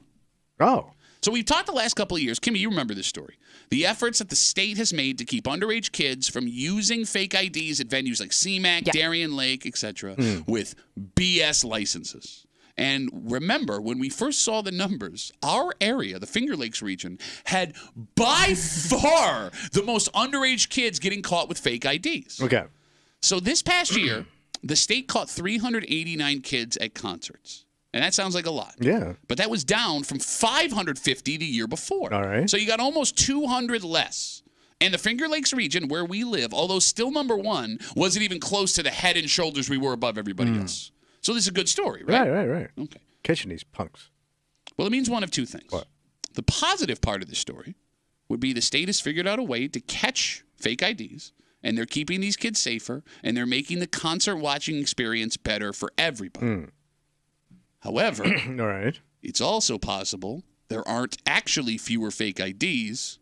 Kids getting caught have just gotten better fake IDs. So can you make an ID? I thought they made the IDs now harder to replicate. Yeah. And every time they do that, somebody figures out a way to replicate But that. don't they have like a chip in them or something though? Well, if they scan them, but I guess if you're in a situation where you're just showing a bartender or something, maybe it's a little bit easier to fake. Even the scan. So the spot to go when Kimmy and I were kids was the shady place in Niagara Falls. And they sold these IDs. They were fake IDs as, quote, like fun souvenirs. Yeah, novelty. Thank you. Yeah. And it had your picture on it. And they scanned and all that jazz. It looked legit. No, it was. I mean, yes. It's scanned? It's scanned. If you were getting scanned, you would get 252 WCMF. I don't remember them scanning. They scanned. I'm But telling you. But wait a minute. If they scanned it, they would go, you don't exist. They scanned. Tommy, I don't know how it works. Right. 252 WCMF. I know other people had experiences with these IDs. And I think back in the day, I remember them costing $100. I never got one. Nice deal. I remember kids that got them, but yeah, that sounds right. Okay, so what is your budget as a 17, 18-year-old Well, that was kid? also in 2004, right? So that was a lot of money right, that's compared what I'm to saying. now. So are there legit places like in Canada where I can still get that kind of stuff? That's what I'm wondering. Or are they doing it online? 252 WCMF 252-9263. Like if it gets out that these fake IDs that the kids had were getting caught, these places could make adjustments, right? I mean, kids could also be getting smarter about covering their bases. Because a lot of kids get busted with fake IDs when authorities notice they actually have two IDs in their wallet, their real one and their fake one. Yeah. It could be as simple as just not bringing your real ID. You know what I'm saying? So just hold on. Just keep your fakie? Keep the fake if you're not driving. Because, serious question. To the folks that have been caught with fake IDs, if you want to jump in, 252 WCMF. How far do the police or someone from the DMV, because it's DMV people that are catching these folks at the concert. Yeah. How far do they go when they think you have a fake ID? Because if you have all the stuff on the ID memorized that you have and can confidently answer all their questions. Do they still do that? I don't is that a thing, or are they just like, I know this is fake, I'm taking it? But they're not just taking it, they're arresting the kids. Yeah. How would they know it's not you if the ID is someone else's real ID and you have all the information? Because, Kimmy, you remember people would also give their old IDs to younger siblings. Right. How would you know? Yeah, I guess you wouldn't. How could you prove in that moment that that's not me? You're not going to fingerprint me. No. Unless they are. And I'm asking sincerely because, to folks that have been busted by these, how did you get busted? Did you just eventually, buckle? Or did they have a way to prove that's not you? But that's back in the day. I mean, maybe it's changed now, too, what they're looking for. But what are they looking for? What are they looking for? Because you're right. There's the fake IDs that are just straight up bogus. Right, that I know which this I would isn't think real. they would be able to tell. But to your point, yeah, like if you get an older sibling or somebody passes their ID down to you, unless that ID would be expired probably. Okay. Or not even expired, but that somebody would have gotten themselves a new one, which would make that one not, I'm assuming Would it wouldn't. I kind of feel bad for be- kids. Why? Because it's fun sneaking around doing all this stuff that we used to do. It's also dangerous. That's part of the fun. And it's part of growing up. If you went to an event where a bunch of 18-year-old kids had fake IDs and were getting hammered drunk next to you, you'd be out of your freaking mind. No, I'd be pissed off that I'm there in the first place. There could be a guy my age next to me. No, yes, you're right. But I mean, like some of my funnest drinking memories were when you snuck around drinking and partying. But that's the sneaking. And pulling one over on the man. But the sneaking around and pulling one over on the man is the reason why it's illegal, because it is Look, man. What's going to hurt a kid sneaking in to see a concert? Alcohol poisoning, driving home drunk. I mean, you need to keep going. Fights, issues with their friends. Well, that's probably their parents. I'm saying the kids. Getting drunk and wandering away. I mean, look, man, there's 1,000 things. There's this take that you and guys your age like to have. Like, we all made it out okay. Not all of us did. Not all of us did. I know, but I mean, most of us did. How do you know? Well, I knew the guys that I went with. Okay. Half your friends are dead. Mostly from diabetes. 252-WCMF, 252-9263. State of New York says that fake ID use by kids at concerts is way down this year compared to the last couple, and they're crediting their ability to catch these fake IDs. Were you going to say something? I'm sorry. No, I was also just wondering if kids just got smarter about when and where to use them too. Because you know how as a kid, like you just knew there were places you weren't getting near with that fake ID, but then there were a couple bars and places here and there where like, yeah, they're not even going to even look. Well, that's why I'm so surprised that many kids still got caught at these concerts, because the state has made a point and has announced it. Like, we're going to go out of our way to catch your fake IDs here. So it does seem like a suicide mission, even attempting to use a fake ID at like a CMAC or a Darien Lake. So here's the thing. Right. We are a cynical show, and maybe we are being cynical, because the other possibility is not that they're getting caught more, but these stories of the state and the DMV looking for fakes have hit the news the last year, and kids using fake IDs through those stories found out what the punishment was for getting caught, because it is steep. So you get arrested, you said, right? You are arrested. What's the fine? It can be thousands of dollars in fines and court fees. Plus you need a lawyer. You need a lawyer, and you can lose your driver's license for years. Oh, man. Damn, that could cost you $10,000. Yeah, I mean, I don't know if it's that high. Well, no, to get a lawyer and to go to court and you have to pay all those fees. Not being a able lawyer's to going to cost you $4,000 or $5,000 just to walk in the door. I love the two sides of the coin here, because you're bitching about the money, and Kimmy's first thought was, I can't drive at 19. Yeah, I mean, that's your freedom at that age, right? And think about you have to have your mom and dad drop you off everywhere. Oh, man. Or find a ride wherever you got to get to. Like, I mean, if you're living in a dorm on campus, like, you're fine for like being away at school, but like, let's say you go to MCC, right? Oh, or you have a summer job. You got to take a bus or an Uber. Yeah. Mom, I need a ride to MCC, Mom. Thank you, Mom. I mean, it's also possible that maybe these stories that have been hitting the news scared kids out of trying. Okay. But the one thing about fake ID use being down at concerts this year, and what's strange about it, and it comes off of what you just said. What? It's one of the few very illegal and dangerous things that parents seem to be okay with their kids doing. Because they did it too. Yeah. Everybody snuck into stuff. Yeah, but there's lots of things I did that I don't want my kid doing. That's why you keep what you actually did from your kids. Yeah. Right? Yeah. But for some reason, moms and dads, a lot of them have decided fake ID is okay. In fact, in the past, we've talked to both mothers and fathers who say they helped their kids get fake IDs. Okay, that I wouldn't do. I wouldn't like go out of my way to help you. Why? What's the difference if you're condoning it versus then you're getting condoning it. No, you are condoning it. I wouldn't openly condone. But you wouldn't go looking for it. Right. Like, I love this argument, like, you go do it, but don't get caught. Well, if it's illegal, you have a decent chance of getting caught. You do. So if the kid gets caught and you go, I can't believe you did this, you're just as on the hook as the kid is. Just be smart, kid. What is be smart? I don't know. Opposite of what you are now. Okay, so then why give him a fake ID? I'm not giving anything. But I know how kids be, man. Mm-hmm. And the kids are going to, like you said, the kids are going to find ways to have fun. Okay, unless you shut those avenues down. They're going to find other things and other ways. We all did. You didn't have to. You were drinking at 18. No, even before that, I drank. I drank in high school. No, I know. Like that's why you're an alcoholic. You were saying, Kimmy, I'm sorry. I wonder how many parents are not comfortable is the word, but the better bad choice is for their kid to drink in a bar as opposed to some field, some field somewhere where they're sneaking alcohol. But why? Why? Because I don't know. In a bar comes a bunch of weirdos.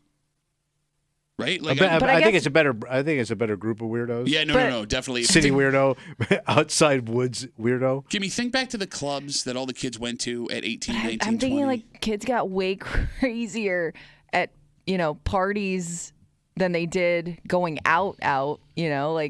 There's somebody to throw you out of the woods. Yeah, exactly. Okay, but then you think about Kimmy. Like, remember those kid clubs where it was 21 and over, but everyone got in at 18. Club Paradise. Some of the weirdo dudes You're and right. chicks You're that you right. would meet That's inside. what I'm saying. They both have their dangers involved. I met my but boyfriend. that's why He's 31. He loves me. I'm doing your sister. I love him. He loves me. He's gonna take care of me. He bought me a toaster. I now get hot bread, something you did not provide. Well, provide your kids with hot bread. Yes, get a new toaster.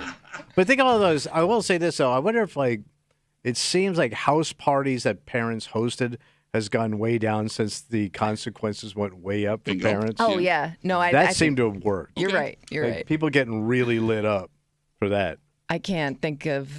I mean, you're more connected to this world than I am, Not but yet, I don't God. know. But back in the we day, haven't heard a story of like a parent getting busted for that in a long time. All right, so maybe that's the key. Like severe punishments for underage drinking Yeah. stops it. Yeah. So, all right, let's hope it's the kids stopped using the fake IDs. Yeah, and come not- on, kids, stop having fun.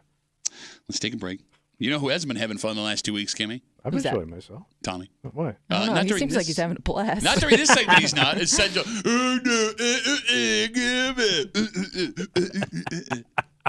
Tommy is over his last 10 on his picks. Mr. I know everything. Let me tell you how the game's going to work out. It is almost statistically impossible to miss on 10 straight over-unders. You got a 50-50 shot, and you've gone over 1,000.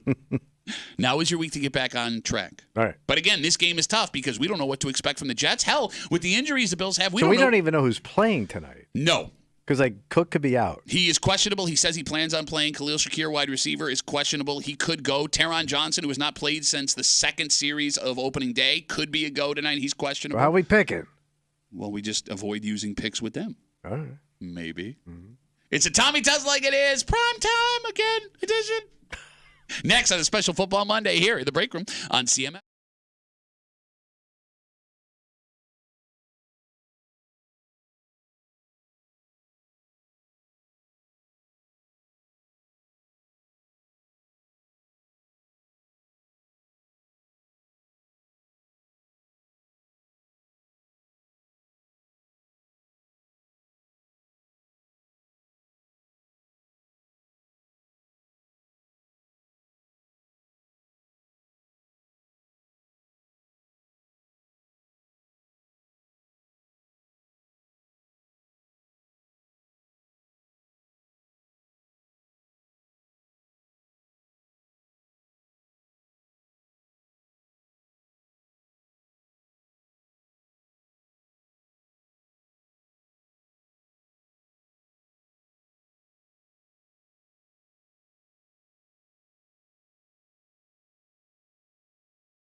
Bills, Jets, live tonight on 96.5 WCMF. If you're working today, your ride home is covered by Pregame, so you can punch us on as soon as you're leaving the office or the work site or whatever the hell you do. The Bills need a win. Tommy needs a win. Oh, yeah. Because as much as this 2-game Bills win streak has sucked, Tommy has not gotten a pick right in his last 10 attempts. Well, I don't recognize this team anymore. 10. Oh, is that what it is? That's it. You didn't recognize the team in the first place. You couldn't name anybody outside of Josh Allen. That's all that matters. All right. Either we get Tommy back on the right track or he somehow pulls off the unthinkable 0 for 15 run. And we're going to find out now. All right, because let's do it. there are some football experts who will want to tell you what you want to hear. Yeah. Like you've won a pick. But only one man. Some football experts will tell you what you want to hear. Our football expert tells you what you need to know. It's Tommy Tells It Like It Is in the Break Room on WCMF. Tommy, are you ready? Yeah, let me clear my throat. Yes. Over under. Yeah. 1/2 a sack for Bills defensive end Greg Rousseau tonight. Groot started on a heater. 3 sacks, including 1 for a fumble against Arizona on opening day. He got AFC Defensive Player of the Week for that performance. And since then, he does not have a sack. All right. He's been shut out in the last 4 games. Now, the Bills have played mobile QBs in 3 of their last 4 games, which would contribute to getting it harder to get him down. But that's still not great. The pass rush the last 2 games has kind of been like not there. Good news for Rousseau. Aaron Rodgers has been getting his ass kicked. Yeah. He's been sacked tough times 13 times in 5 games. A little slow getting off the turf. He took 3 last week. Tommy, he took 5 sacks the week before. Wow. Man, I haven't heard someone taking that many sacks since your mom. Tommy, is this the week that Greg Rousseau gets himself back on track, or is it another long game for Groot? So they put Aaron Rodgers out of business last year. Well, yes, kind of, but it wasn't like a violent hit. He's just but they got to him. They did. They got to. But that was Leonard Floyd, who is not on this roster anymore. I understand. Okay. And you're saying like they're getting to Rodgers. Aaron Rodgers taking a beating, but he ain't mobile. He's not. He's cement legs. But keep in mind there is a change in coaching, so maybe there's a new philosophy. Well, what are they going to do with his legs? Bless him? Well, you just change the. He can't move. What are you going to get the Pope over there? Put some oil on him? No, I don't think Rodgers would like that. Oil his legs up? Bet you'd like that, weirdo. What are you talking about? Wow. He's a weirdo. Yeah, I know. Okay. Anyways, but this is not about Aaron Rodgers. I think Russo's going to lay this weirdo out. Who's going to do it? Rousseau. Oh, Rousseau. That's his name. Rousseau. Mule. I've been called that and worse in this room. I've been called straight up ass. So wait, you have a sack for Greg Rousseau tonight. Yeah. So keep in mind, you can also be credited for 1/2 a sack if 2 guys get there at the same time. So this could be a push. You want over 1/2 a sack. Well, what's the pick? Well, no, I mean it's over under 1/2 a sack. I'm thinking he's going to sack So him. you're going over 1/2 a sack. Straight up, pure Western New York sack exchange, sack ass. So he's going to sack his ass. But you're only confident based on how much Rodgers has been sacked the last 5 games. Sounds like he's going to be getting killed tonight. Okay, all right. That's my prediction. So to be clear, you are over 1/2 a sack for Bills defensive end Greg Rousseau tonight. All right. Let's get to our second pick. Over under 250 passing yards for Josh Allen. Bro, he's got to get it together. Rough 2 weeks for him, man. But we need to feed the beast. Got that? We just. He's got to do it, man. Shibbity-bop. But these guys got to start catching the goddamn ball. Last week, Josh had the worst statistical game he's ever But played they in were the NFL. dropping, too. It wasn't good for Josh. Look, I will defend Josh. It was not a good Josh game. Josh has not thrown for over 200 yards since they played Jacksonville. And as rough as the injuries have been for this team, it could be worse tonight because Khalil Shakir, he's questionable up in the air. He makes the passing game go. Running back James Cook, he says he plans on playing, but he is also questionable tonight. But his foot's we don't know banged how up. healthy he is. Yeah, toe injury, yes. Then comes the issues with some of our plain old pass catchers that are healthy. Wide receiver Curtis Samuel, their biggest offensive free agent signing, he's been invisible. Yeah. He's got to step up. Add to that, traditionally, Josh has rough days playing in the Meadowlands. But that's got to stop. That's happened every game he's played. Making $500 million a year.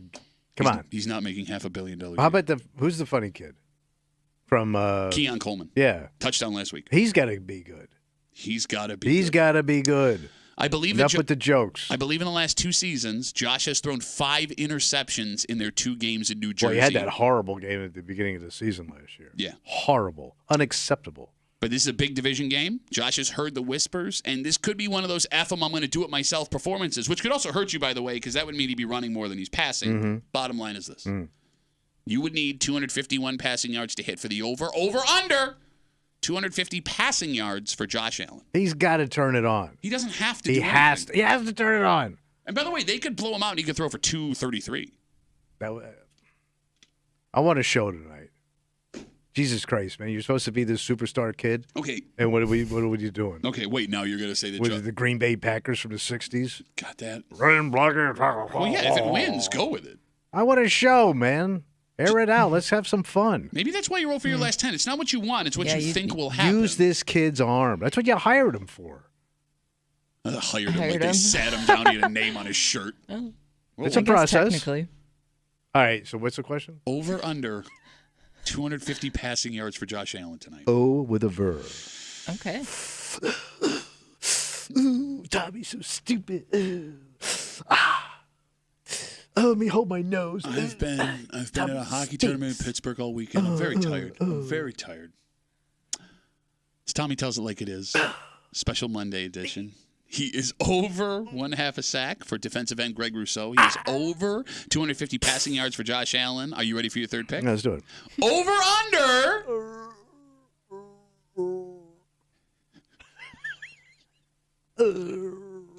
1/2 an interception for Aaron Rodgers. Now, Rodgers is known throughout his career as being a ball protector. Like, he never throws picks. And as bad as he's been this season, he was keeping the ball away from the other team. That is until last week. After throwing just 1 interception in the first 4 games, he threw 3 in 1 game against the Vikings in London. On top of that, the Bills' defense have been ball hawks. They have 5 interceptions in 5 games this season. Rodgers' reputation is on the line after he obviously got his head coach fired and then tried to be like, oh, why would you think I got my head coach fired? Yeah, I talked to the owner of the team the night before it happened, but we were just talking about like standard owner quarterback stuff, you know, like when the billionaire owner casually calls his quarterback, hey, how was Europe? Did you have fun in London? Okay. Over under. Yeah. 1/2 an interception. And keep in mind, he doesn't throw interceptions. That was an aberration maybe last week for Aaron Rodgers. I'm not going to worry about his religion. You already got the Pope rubbing his legs with oil. I'm saying this. The dude's old and he's shaky. Oh, I know all about that. I know all about old shaky and sad. Yeah, Right. You've seen it. Yes. We've all seen it. We've all felt it. Yeah. I can't imagine him not getting picked off at least once with the Bills' defense. Because they're going to terrorize him tonight. I mean, look, the one negative. They may go after his girlfriend. We talked about how teams that fire their head coaches midseason, which the Jets did last week, for the long run, they're worse off. But they have what they call the dead cat bounce. And the Bills, with a new offensive play caller and a new head coach, don't know what to expect tonight. But I don't think Aaron Rodgers is a step-it-up guy. I think he's selfish. I think it's all about him. I don't think he's doing it for the coach or the team or New York. I don't think he cares about any of that stuff. So I don't think he plays with that kind of emotion, personally. I think he's a nut. Yeah. But he also doesn't want to be embarrassed. Thank you. You know what I mean? Well, then get a bigger helmet, man, because you look like a Halloween costume out there. Where did he get that Gadzoo hat? He does look like a great gazoo. I don't know why it looks so large on his head. Yeah. He looks like Aaron Rodgers dressing up for Aaron Rodgers for Halloween. Like that helmet just needs a bag. So over under 1/2 an interception for Aaron Rodgers. They're gonna get him. Oh, they're gonna get him tonight, buddy. His shaky old cataract ass is gonna be misfiring all over that goddamn field. I'm worried what you're doing right now. I'm telling you right now, it's gonna get ugly. All right. The Bills open as 2.5-point favorites on the road. This week, that has been moved back a point. Tonight, they are 1.5-point favorites in the Meadowlands against the Jets, which is pretty damn close for 2 teams going in what So they're. I'm sorry. So they're 1.5-point favorites. Okay. Oh, I saw 2. They were 2.5. It's right. I'm looking at it right now. It's 1.5. All right, but they're still a favorite. Yeah, still a favorite. But a sea hare, New York sea hare. Okay. Back in the New York sea hare. And that sea hare is sitting in New Jersey. Again, that's a stinky Jersey pube. The Meadowlands have been a house of horrors for the Bills, and there are 2 conflicting things happening here. Like we said, traditionally teams get a bump firing their head coach 1 game after. The dead cat bounce. That could hurt you. However, teams also have a much lower winning percentage when they don't take a bye week the week after they get back from London, something the Jets are doing this week. They drag an ass. We watched the Bills drag ass for 2 weeks after they got back from London. And Josh is young. His old ass. Do the Bills win? And if they do, is it by 2 points or more? Well, based on my previous picks. I hate you so much. Oh, do you hate me so much? You're all for your last 10. I don't know where you're getting this confidence from, man. It's an inner confidence, buddy. Yeah? Comes from in here. Yeah. Right there, buddy. You're nailing it. Right there, I'm pretty sure you're having a heart attack. Actually, it's over there. Just moving. Might be a gas bubble. All I'm saying is, yes, I believe the Bills are going to win this game. Okay. Yeah. Do they do it by 2? Oh, I think they're going to cover those. Yeah. Bro, this doesn't happen in New York with the Bills. It doesn't happen. Don't do this to yourself. It doesn't happen. Okay. I think it's going to be a hell of a game, buddy. Yeah, do you? Like, what kind of hell of a Prime game? time fun tonight. Monday night prime time. Uh-huh. October fun. Uh-huh.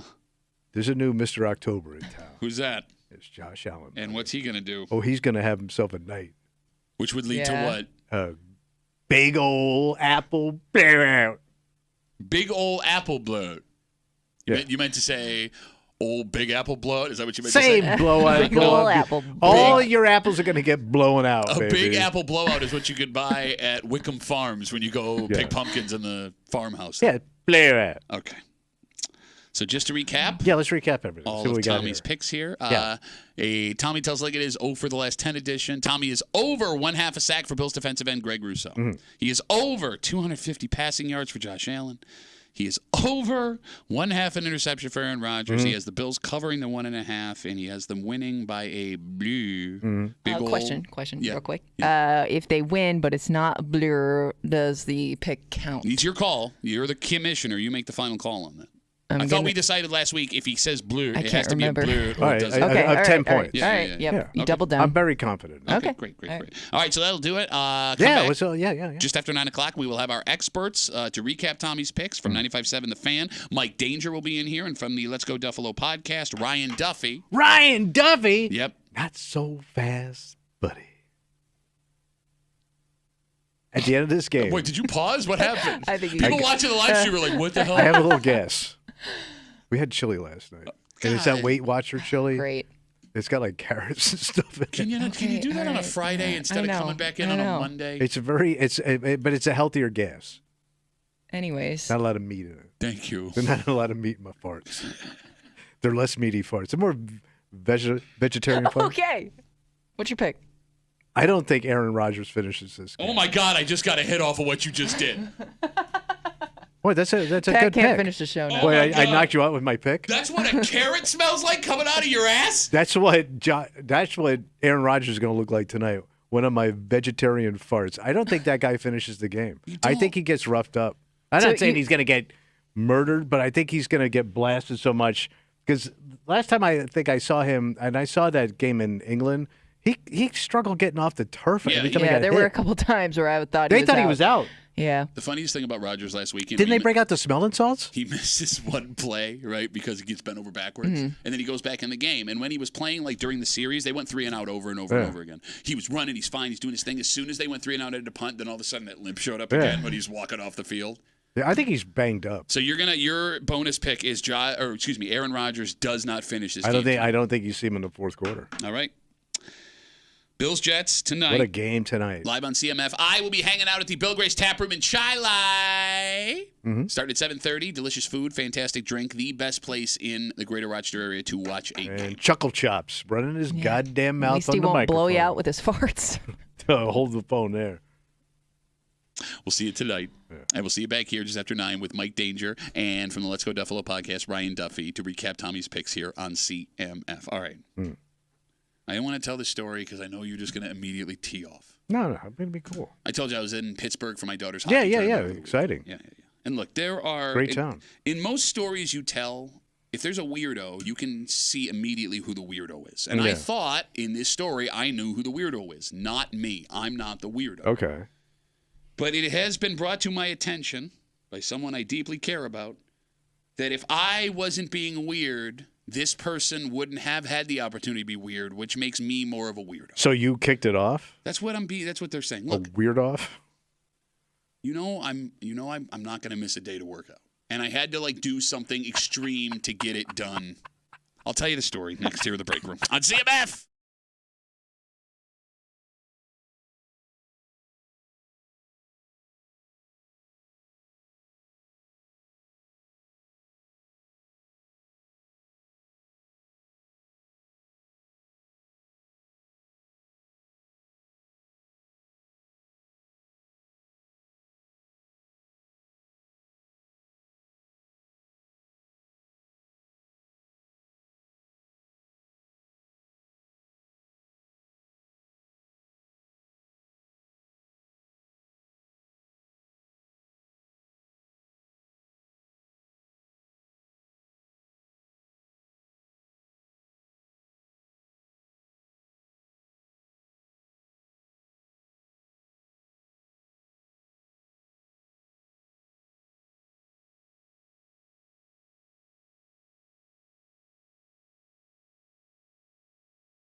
Look, man, I don't.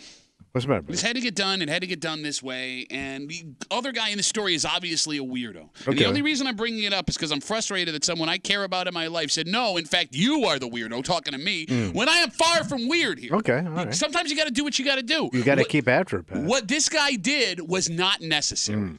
You're hanging out in the break room. Rochester's Classic Rock, 96.5, WCMF. We'll jump right into it. Yeah. My daughter over the weekend, hockey tournament in Pittsburgh. Yeah, road trip. Yep, my wife and daughters are still there. I had to come back to, talk to you wonderful people. But if you listen to the show, you know that I work out. You do? You never really try to incorporate it into much conversation. Yeah, Okay. no. I mean, what kind of workouts do you do? Yeah. Is it like strenuous stuff? Is it like stuff with a kettlebell? Yeah. Are you doing Kettlebell, like Pilates? A light stretch and maybe a walk? Okay, as you know, also being a former fat guy, I lost a bunch of weight. You did. You lost, what, almost 250 pounds? No, I lost 100 pounds. You were Shut up. disgusting. You were foul. I am afraid if I stop what I do, You're going to slip back into your old way. exactly, and I don't want that to happen. So I it's chasing you. I am very The fat demons are chasing you down the hall. If the fat demons were chasing me, I'd be fine because they're not going to catch me. Oh, no. They're full of, come back. Boo. All right, so what I happened? stay regimented, right? All right. Yeah. So I checked out the hotel gym we were going to be at. Those are always really good. This One was, busted treadmill that you had to plug in. It's the worst one I've ever seen. Yeah. All right. So there's no equipment. I'm like, all right, I'm going to bring my kettlebells with me to get my workout. Wait, you travel with weights? Why don't you just go for a run? Because it was weight training day. Oh my god. Wait, so well, hold on. So you're walking in a hotel with your kettlebells. 2 kettlebells, yes. And where did you work out with your kettlebell? Well, that's just it. So we get to the hotel, and this hotel was not, how do you say? Up to your standards. Good. All No, right. Kimmy, like I stayed on the road. We stayed in some awful places. Yeah, I yeah. have a low expectation of hotels. The gym was in the pool area. Like you had to walk through the pool to get to the gym. Yeah. I walked in. It smelled like a mushroom had mold on it in this room. So there's no way I can work out in this place, but I got to get my workout in. So where do you swing these bells around? All right. So I had a pause in my day on Saturday. And I brought with me also, I keep in the back of my car, it's like a padded workout mat just in case. And I had my... you got a gym to go. I do. Wait, so you have a workout pad. I have a mat. I weights? My kettlebells. And we're not done. And I have my jump rope with me, right? So I'm like, okay, I'll just go out. I'll go out in the parking lot way away from the building, and I'm going to What are get you, my an workout. MMA fighter? Oh God. You did jump rope outside at I do jump rope every day. I jump rope every day. Fun fact, 10 minutes of jump rope, like running for 30 minutes. Oh, jumping rope is brutal. But if I walked into a hotel and I Saw that in the parking some lot. grown-ass doofus Stay away from that guy and his kettlebells. with a pad, I would think you're a nut. All right, so I'm off way in the distance. You cannot see me. Yeah. I'm way off in the corner of the parking lot. Which West makes it Virginia even would be. creepier. Just keep going. Yeah, no kidding. Yeah. Like, I'm thinking you're here to blow something up. Okay. Jeez, that. I No, wasn't I would thinking think- that. I'm thinking you're a terrorist. So You got terrorist beard. why would a terrorist have kettlebells, you idiot? They wanna stay in Step too shape. far. So They got to carry all the bombs and a lot of weight. I'm doing my workout. Everything's going just fine. I'm off by myself. Nobody's bothering me. Doing your sleeper cell workout. So all of a sudden, I'm in this parking lot, and a man walks out of the back door of the hotel. Yeah, and then slowly walks back in. No. What do you do? He started slowly walking towards me. All right. And I'm a good probably 30 yards away from the store, right? So he looked a lot like you. Cool, huh? He's only taller. Like he was really old looking. And he also had an accent Dashing. I could not identify. No, I was ready to start dashing away. That's how weird this got. So I'm literally in the middle of doing a kettlebell workout. All right, so here comes thick accent guy. And he walks over to me, and he's not too far away from me, and he starts asking me some questions in broken English while I'm working out. But I wasn't really sure what he was asking. He was just asking something about what I was doing. So it's hard to understand. Yeah, I mean, the guy, he looked friendly, right? But I don't think English was his first language. All right. So after he asked me the question, and I'm like, yeah, I don't know. Yeah. He stood there, 10 feet from me, his hands behind his back, watching me for like 3 minutes. All right. That's Which a long time. I know doesn't sound like a long time, but when you're doing snatch to overhead press with a kettlebell, that's an eternity. Didn't need to know that No. part. Okay, I'm just saying. No. I didn't know. No, I just could have said kettlebell Just saying. kettlebell Well, stuff. I I'm would have trying just to said paint a working picture. out. Partner What'd you with call it? Snatch? It's called a snatch to a press. Hoop, hoop, hoop, hoop. So After like 3 minutes, the guy Maybe walks he away. was thinking about how he wanted to punch you in that moment. Why would you want to punch me? Why are you getting violent all of a So sudden? he just sat there and looked at you. He watched me. He just watched me not saying a word. He was Yeah. in khakis. He was in like a members-only jacket, like a pledge shirt. He looks exactly like you look right now. Super cool. And he stood there just like with his hands behind his back like this, watching Yeah. me. Maybe he thought you were suspicious. Okay. I gotta keep my eye on this. So what guy. happened in the end? So he doesn't say anything. He just walks away. He goes back in the hotel. And I was really creeped out. And I finish up. And Maybe you were creeping each other out. But Maybe he didn't he have to- worked It was there. a creep standoff. He didn't work there. I know that. It sounded like he was in work clothes, but he had khakis. Yeah. Khakis are not work clothes. Maybe somebody from the hotel said, "Go keep an eye on that guy." Well, Yeah, then- sometimes these hotels have detectives. Yeah? They do. They usually do They in got the hotel detectives. They used to. All right, so my wife met me up there, and as I'm getting out of the shower, my wife shows up at the hotel, and I go, "You're not going to believe this," and I explain the whole story the way they just explained it to you, and she goes, "You're the weird one," Yeah, you are, man. and I'm arguing with her. I go, "No," she goes, "No, why? You're working out outside. That guy has a right to come and ask you a question and talk to you and stand there. You were the one that's being weird," and she's it's wrong. very off-putting. Okay, then don't look at me. Then don't come out and But, talk but, to but me. you're swinging around, you're doing all this That's how cockamamie you stuff do with a that stuff. pad, and Yeah. you're jumping rope. 252 WCMF. Who's the weirdo? Because it's not me. I'm not the weirdo. He's the weirdo. He's staring But at I me. would think like if there's somebody outside working out, like they kind of want you to watch No, them work out. I don't. I'm not saying you do, No, but I not do. you, not you. But I do think in a place where there is a gym and you still chose to work out outside, I would think that guy is doing it for attention, which makes me think that it wouldn't be weird for people to stop and watch you work out. Yeah, like you're not in town for a marathon or something, you know what I mean? Outside of the fact that it smelled like black mold inside that gym, Mm. it was a third of the size of this room. There was no space, right? I had to do what I had to do. I had no choice. Hashtag no days off. Hashtag stay ready so you don't have to get ready. I was just doing my thing privately to myself. Privately in a parking lot. Where else do I go, Kimmy? Where else do I go? I'm not saying you had anywhere else to go, but I guess you can't really be upset if people stop and look at you. But And no, you also it's- don't know what he said to you. I don't. Something about working out. I don't know, but it was broken Maybe English. he was judging your Kettlebell form? Yeah, your So, form, your skill. his broken accent, I knew he wasn't Russian, and that's the only person I'm trusting with kettlebell expertise. I think it was like some kind of South American, if I had to guess, based on what Or he like was a saying. Brazilian or something like that. All right, so you think I'm the bigger weirdo here? You're with my wife. Yeah, and especially like if I'm new to this country, you know, and I've been hearing about America and how great it is and all this stuff, and I struggled to get here. I brought my family, and this is I got like, these lunatics up here like swinging weights around. How do you know he's Nobody new to signed this up country? He could have been here 30 years. I'm sure he's new to the country. Okay, Kimmy, who's the bigger weirdo here? Probably the guy watching you in your Thank defense. you. Thank just you. because I mean, it's just even if that happened in a gym, that'd be weird. Thank you. But I kind of know I feel like I know what women feel like now at the gym, right? Like wearing your yoga pants and stuff and having guys like just come over and like watch you and say weird things. Like I felt like that. How did you feel? I felt like that. Felt like felt a piece of meat. violated? I felt like a piece of meat. Yes. Swinging a kettlebell. Because, like, here's the thing. I couldn't ask him to leave because I wanted to. I wanted to be like, He's hey, outside, man. But he's outside. There's a giant outside. I'm literally 30 yards away from the door, and he Right. walks right up to me and is just. You're staring. Mm-hmm. Yeah. But, I mean, I don't think certain cultures behave differently. Oh, really? What culture is it appropriate to stare at someone working out in a There are parking lot? cultures that people will stare at you, and they'll stare at kids, and it doesn't mean anything. Okay. And some people will push. There's cultures that'll push you aside, and they don't mean it rudely, but they just want to get by, and they'll put your hands on you, and it's just socially accepted in certain countries. Okay, so And the Brazilians are very, very touchy, and they stare a lot. They do. Shut up. 252 WCMF hockey tournament for my daughter. Was his wife over in the a thong? weekend.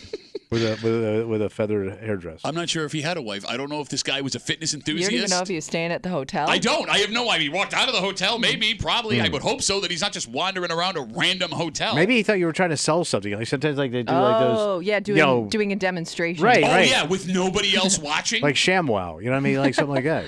252 WCMF. Daughter at a hockey tournament in Pittsburgh over the weekend. The gym that I looked out, there's a website you can check out the gyms and hotels before you go. Yeah. Okay, so wasn't up to your standards. They didn't have any equipment, so I brought my kettlebells with me. No big deal. Going to use it in the gym. I go into the gym. It's in the pool. It smells like black mold, and it's tiny. So I'm like, I can't do it in here either. Had my workout pad. I keep in the back of my car. Had my jump rope. I go outside. I set the pad out. I bring my kettlebells. I do my jump rope. And in the middle of this workout, where I'm off away from everybody, nobody can see me, this old man wanders out, probably Tommy's age, khakis, members-only jacket-ish looking thing, walks up to me, 10 feet from me, asked me a question in broken English that I didn't understand, and then proceeded to just stare at me 10 feet away. Is it possible? Because now I'm thinking about it, the only time I've really seen parking lot workouts is if there's a class being held in the parking lot. Oh, like a yoga class. Maybe like this guy felt bad for you, like you were an instructor. And And nobody showed up to your class. So why would I do the class then, Kimmy? I don't know, in case people wanted to join.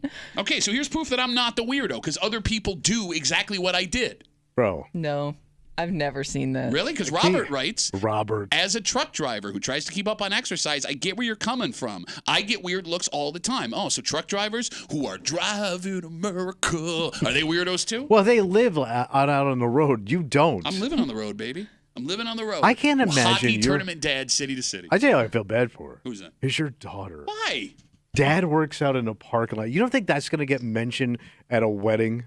So what? My weird. Can you imagine, Kimmy, when your dad, you're at Disney World and your dad's outside in tube socks and short shorts, working out, doing push-ups and I didn't even think about that. Running around the like embarrassment your God, daughters must feel.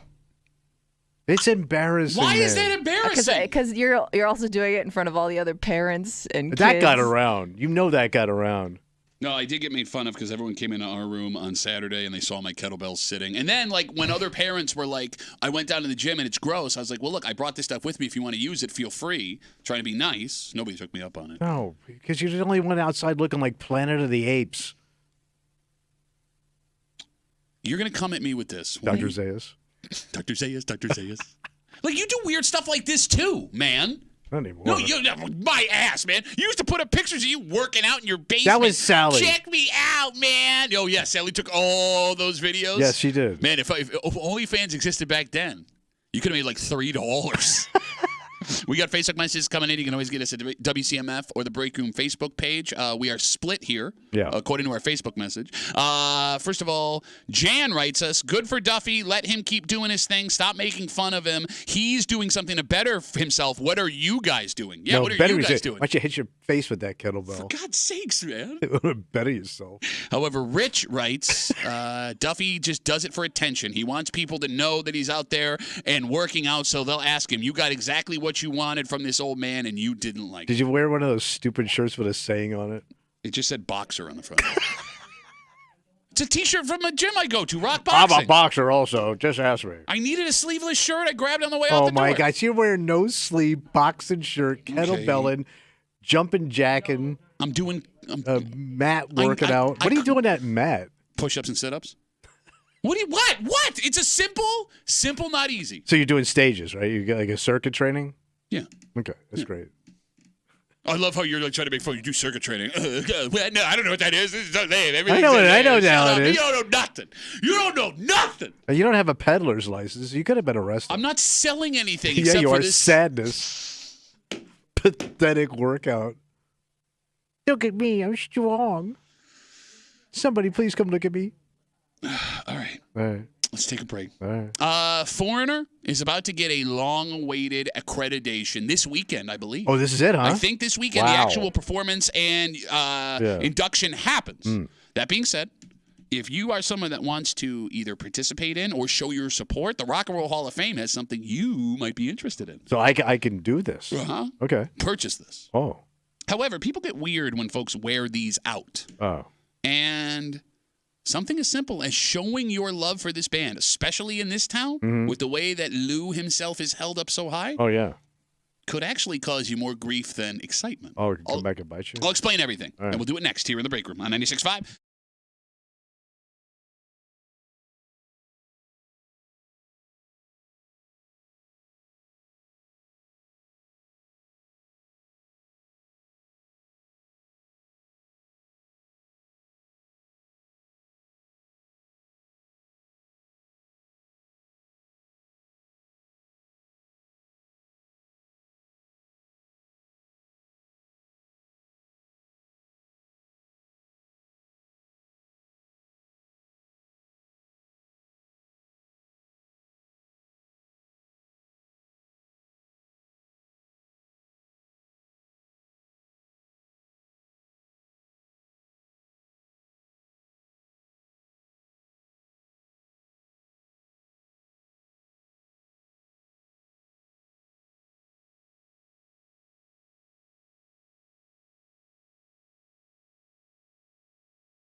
people get super weird about their favorite bands. Oh, yeah. And this band, as popular as they are worldwide, maybe most popular in the world here in Rochester. Thanks to this massive honor that they're now getting this week, finally, you can once again go out and get stuff to show off how much you love them. Ooh, what can I get?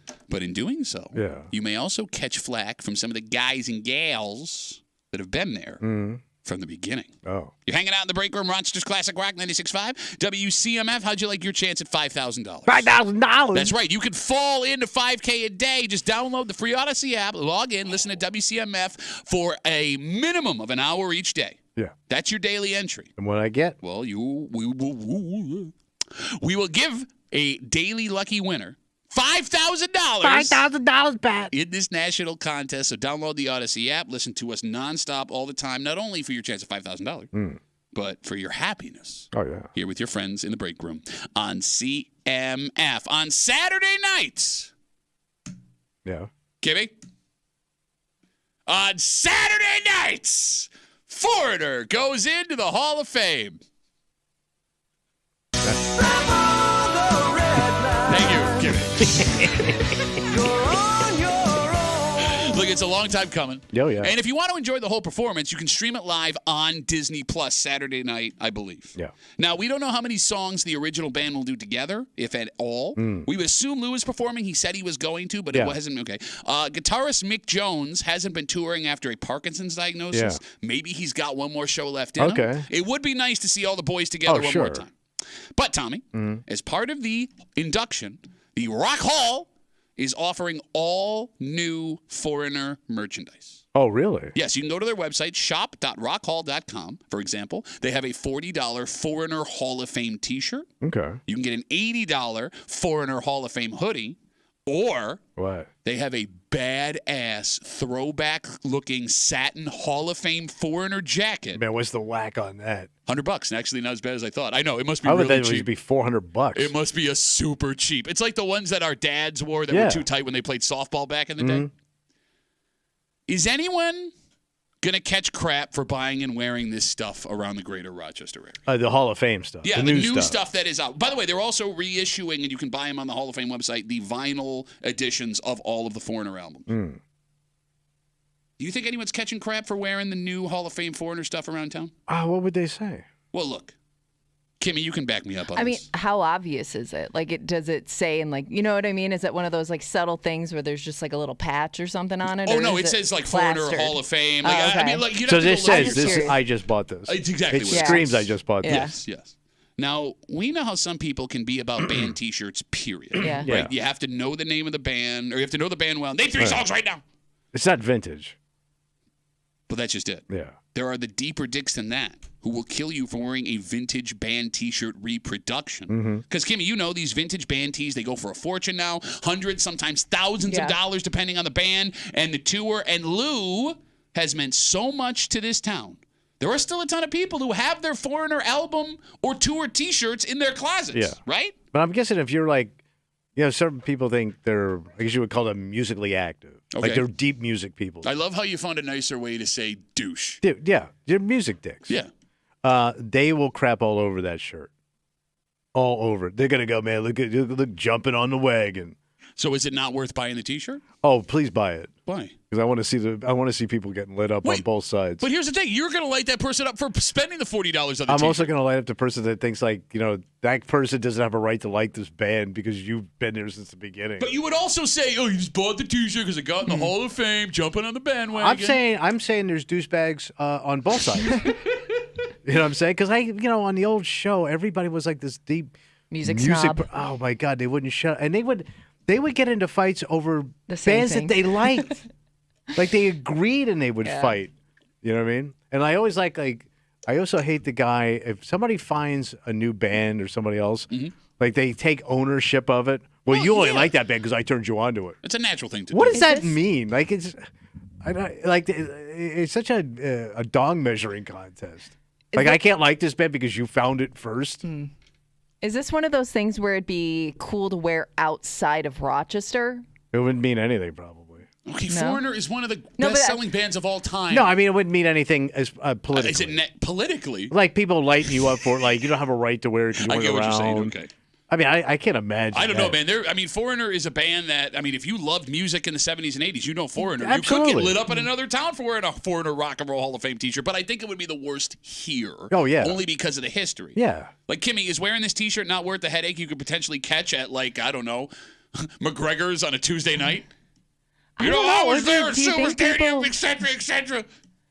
But there is, that, group of old guys that, want to tell you how great the music was from their generation that I would think, I'm distracted now, I'm sorry, that I would think would embrace a younger person having that kind of t-shirt because then they get to tell you all about the band. I think people are I think if you care, you think that shirt is lame. Okay. It's kind of like, I remember when people started wearing a lot of Hard Rock Cafe stuff. Yep. And people thought that, you're not really into music. Yeah. You went there and you bought a drink and then you bought a shirt. By the way, that's back again. My daughter bought a Hard Rock Cafe sweatshirt. But then it became hip. Yes. Well, but it used to be lame. It is kind of lame. But I bought a hamburger. Check out my sweatshirt. Well, yeah. It looks like you went on vacation, got drunk, and spent $12. It's exact $12. My ass. That hoodie was $80. $80 on my Apple Pay that my wife hooked up to my daughter's phone. What the hell? She's out of town. She can't hear me. 252 WCMF. I'm sorry. No, I'm fine. Great. 252-9263. Foreigner goes into the Rock and Roll Hall of Fame this weekend. The show is happening, and as part of that, the Rock and Roll Hall of Fame shop at shop.rockhall.com. They're offering a $40 Foreigner Hall of Fame t-shirt, $80 hoodie, or a $100 throwback-looking satin Hall of Fame jacket. Let's talk to a man who knows his music and is also a dick. Okay. Jeremy's on CMF. Hey, Jeremy, how are you, buddy? I love to hear Tommy say, on the old show, I think it's time to retire that because you had a 5-hour you covered 2 topics, and one of them was your wives yelling at you. You just made Pat spit out his drink. I just spit my water all over my microphone. If it breaks, it's your fault, Jeremy. Do you know, I don't want to spend too much time on this. Listen, Foreigner's been around close to 50 years at this point, and the old heads that really, from the beginning, they're not going to be here much longer. So I'm kind of on Kimmy's side. So screw them. No. I'm kind of Kimmy's side here. If younger people want to buy shirts, listen to this music, great, because it's the only way it's going to last. The older people aren't going to be around forever. Their tape decks and their vinyls are going to wear out. So this is the only way that the music lives on.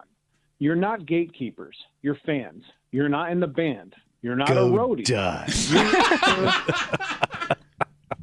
You were there. You bought the records. You had a good time. Great. It's time to pass it on to other people because that's how music lives on. All right, now, Jeremy, you're saying and enjoy it. You're saying all the right things, and that's awesome and awesome. But Jeremy, here's the thing, and I'm asking you honestly because we're an honest show. You're a deep, metal, hard rock guy. Who is your favorite? Give me a fringe band that you love, something that most metalheads would know, but regular people would not. Mastodon. Okay, Mastodon, perfect. If you saw someone wearing a Mastodon T-shirt, and they're like, "Oh, I just bought this, and I have one of their albums," there isn't a tiny nerve in your body that's a little bit twinged by that sentence. Well, here's my honest answer. 20 years ago, yes, I would have been bent out of shape. Okay. Now, congratulations, man. Now you like the music that I do.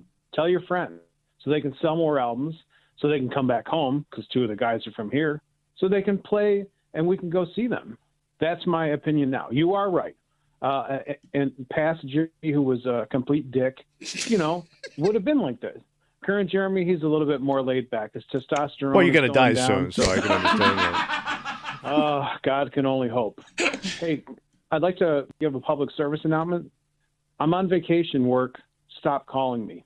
Bye, dicks. All right, there you go. If Jeremy works for you, stop calling Jeremy. So he can call his favorite radio show. No, look, that's a good take by Jeremy, right? He admitted he was that guy. Yeah. He is and now maybe getting it changes older. over time. He's grown.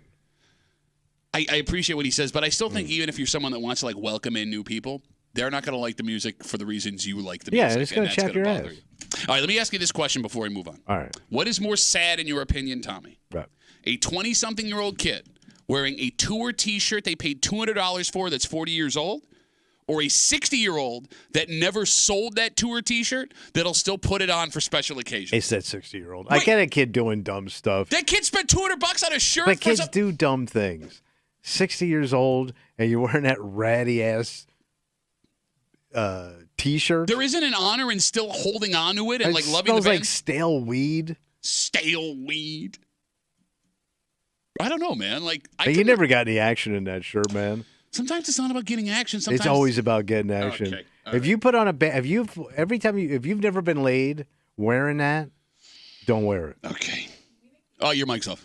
Can we make the argument that a band T-shirt may be the one item of clothing that you can still wear as an adult that you had when you were a teenager? Ooh, that's a great call. But you're my age. Because I can't think of anything else that you'd probably even fit in or want to wear again. But that band T-shirt, that spans decades. All right, we are running late on time here because we got Danger and Ryan coming in to recap Tommy's picks. I think we have a full discussion in that sentence, right? Because there may be something else we're not thinking of. We'll put a pin in that. Before we get there, before we get to Ryan and Danger, just after 9 o'clock. Yeah, what do we got? Very rarely am I afraid to click on headlines. Okay. Online, right? Yeah. And the DNC has a headline this morning that I know because nostalgia is big. A lot of people are going to want to go look through. What are they saying? Well, here's the thing, man.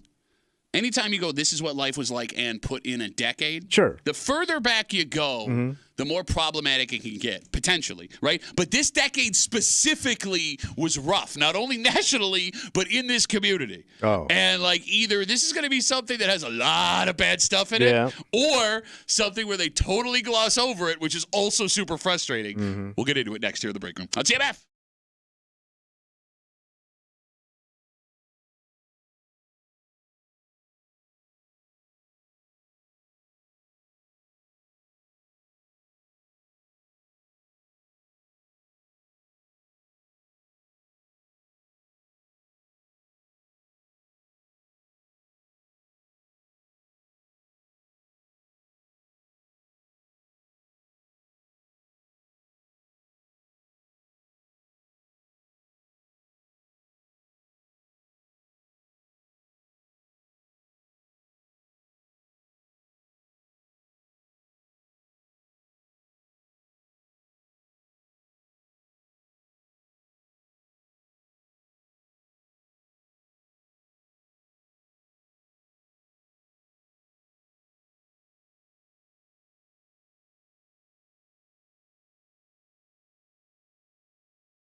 We got Mike Danger from 95.7 The Fan and Ryan Duffy from the Let's Go Duffalo podcast. RD? Coming up in just a little while to recap Tommy's picks for this big game tonight in the Meadowlands, Bills, Jets. But before we get there, look, man, the reason why running this story is a bad idea is because no one will get what they expected when they click on the headline. Oh, wow. You're hanging out in the break room, Rochester's Classic Rock 96.5, WCMF. The Democrat and Chronicle has been big on nostalgia lately. Yeah. Remember when Rochester, right? Because over the last 25 years, we've overgone a major transformation. Big time. So a story this morning on their website. Yeah. Here's the headline, Tommy. What was life like in the 1960s in Rochester? Take a peek. Okay. And as part of this story, they have over 103 file photos that were taken by the DNC, Gannett, I'm assuming, right? Yeah. In the 1960s. Like, for example, I'm looking at, quote, the first balls roll pinward at the opening of the American Bowling Congress Championship at the Rochester War Memorial. Wow. Very impressive. Yeah. Right? Bishop James Carney with a couple of women as he's named Bishop. Very exciting. Golfers at Oak Hill. It's all of this old-timey stuff. Yeah. Quaint. Yeah. Rochester, city on the move, working towards the future. Well, I mean, it is an interesting look because we were cranking at that point. Full of innovation. But at the same time, what else happened in Rochester? Things were also really rough in Rochester at that point. 1964. Everybody seemed to get along with each other. So now you had race riots. So Rochester, New York, if I'm not mistaken, was the first city on the East Coast when all those riots broke out that had to bring out the National Guard. And then there was a horrible helicopter crash over in Cornhill when they were coming out to survey the damage of, I guess, some high-ranking people in the state perished. It was bad. So that was a major thing. Right next to Oak Hill. You also had a ton of mob activity happening in Rochester at that time. Things are popping all over Main Street. Right? I mean, mostly with bowels. You also had some kind of really rough crime. Look, I'll give credit to the DNC. They're not shying away from anything. For example, here is a picture of Senator George McGovern speaking at Brockport State College. Okay. Right? They also have a picture of John Kinney. You remember him? How do I know that name? He strangled and assaulted a 12-year-old girl in 1969. Oh. Wow. There's also that history. Yeah. They have a picture of his release from Attica. Oh. Him getting out as an old man. They have investigators searching for another body. They don't shy away from a damn thing. Okay. Here's the problem with this article. What's that? Right? And credit to the DNC for not shying away from anything. If you click on the story because you want to fondly remember the 1960s. Go back a little bit in time. Yep. You're going to get a whole hell of a lot of stuff that you didn't even think about, which is going to make you depressed and angry. And for some reason, I mean, we are at a point now, right, where any picture of history becomes like a political issue. So you got problems there. But if you're looking for actual, historical stories, right, there's a lot of people, pictures of people just, smiling and eating ice cream. Yeah. You know what I mean? Here's a couple of guys sampling a tomato at the Genesee Valley Regional Market. Okay. There's a lot more good than there was bad. And maybe even for the time, of course, there's usually more good than there is bad. And life goes on. That happens in the world. But, nobody is getting what they want out of this story. And I'll be honest with you, even I winced before I clicked on the story to see what this whole thing was going to be about. Because, I lived through the 80s, 90s, 2000s. I know. Sure. You know what I mean? Right. Pictures of 9/11 are disturbing. Yeah. But I watched those things happen live. Yeah. You know what I mean? You're going to see some things that maybe you've never seen before. Yeah. And you're going to learn about some stories that maybe you did not know happened in Rochester. Yeah, a little rough. Like how many people under 40 were aware of the major race riots that happened here or the deep history with the mafia in Rochester. Or you could go out and enjoy a tomato with a buddy. It's so hard because, you and I love history. Kimmy, you're big on. We were talking this morning about historic businesses and two folks. Yeah. It's hard to know what to expect when you start digging into the history, especially in Rochester, right? Because there are some stories that are amazing. Yeah. We talked about Fox's Deli this morning being named a historic business in New York, right? They opened in the 1940s, right? You said they were fully kosher for a very long time, super unique. And we're always fascinated when we find out stuff we didn't know, about, what was it? Was it Rattlesnake Pete? Rattlesnake Pete, that guy we talked about, right? And that we had the world's first supermodel, all this weird stuff that we didn't know. We're always super excited to find out new history. But the world's perfect supermodel is the exact story I mean. Now I forget her name, but Go back and look. Yeah. She was from Rochester. Yeah, she was like the first legit. Yeah, she was. Yeah, big Carol Ann. Her life ended horribly. Yeah, it's kind of a sad story. She went insane. Like she was taken advantage of by all of these people. Oh, she never ate. She died an old woman, and her life was hell. Yeah. But like you're right, Kimmy. It's like, oh, we had the first supermodel. Let me read. Cool. Oh my God. Well, you know, I guess all stories, if you look at them long enough, you're going to get to the bad part, right? I mean, if you want to take a snapshot, that's fine. But if you want to stick around and get the whole story, things go bad. But you actually bring up the problem, and that might be the problem with this article. Right. And again, problem's the wrong word because the DNC did a good job. Yeah. But if you're just looking for a snapshot, you miss a whole lot of stuff. You do. And But you may want to miss some of it. But here's the thing. If you miss some of it, then you're doing a disservice to the people who live through the stuff that were teaching us, hey, this is not a way to go. But nobody's going to get a lesson out of that. Okay. People do get lessons out of that. I mean, somebody might look at that thing, this is why I never go downtown. It's always been a crap hole. Like, that's what they would take from it. Hasn't been good since the 1960s. Right. Yeah, they never fixed the problems around here. You know, it's weird, man. Like, the historical people that were in town in the 60s, I'm looking at a picture of JFK, who was flying out of Rochester, shaking hands with... Like he was, like, campaigning? Yeah, he's in Rochester. I'm looking at a picture of him. I'm looking at a picture of Malcolm X. I did not know this. Here's your new history of the day. Malcolm X was assassinated 6 days after he visited Rochester. No kidding. Man. 6 days. Yeah. That's what I mean. Like, man, Hubert Humphrey. Okay, now we're getting deep in the weeds. Nobody knows that is. Really? Are you not a fan? Did you not watch a Vikings game at the Hubert H. Humphrey Metrodome? You dick. Didn't that thing collapse? Yes, it did. The snowstorm? Just like Hubert Humphrey's career. What a bunch of clowns in Washington. Sorry. All right.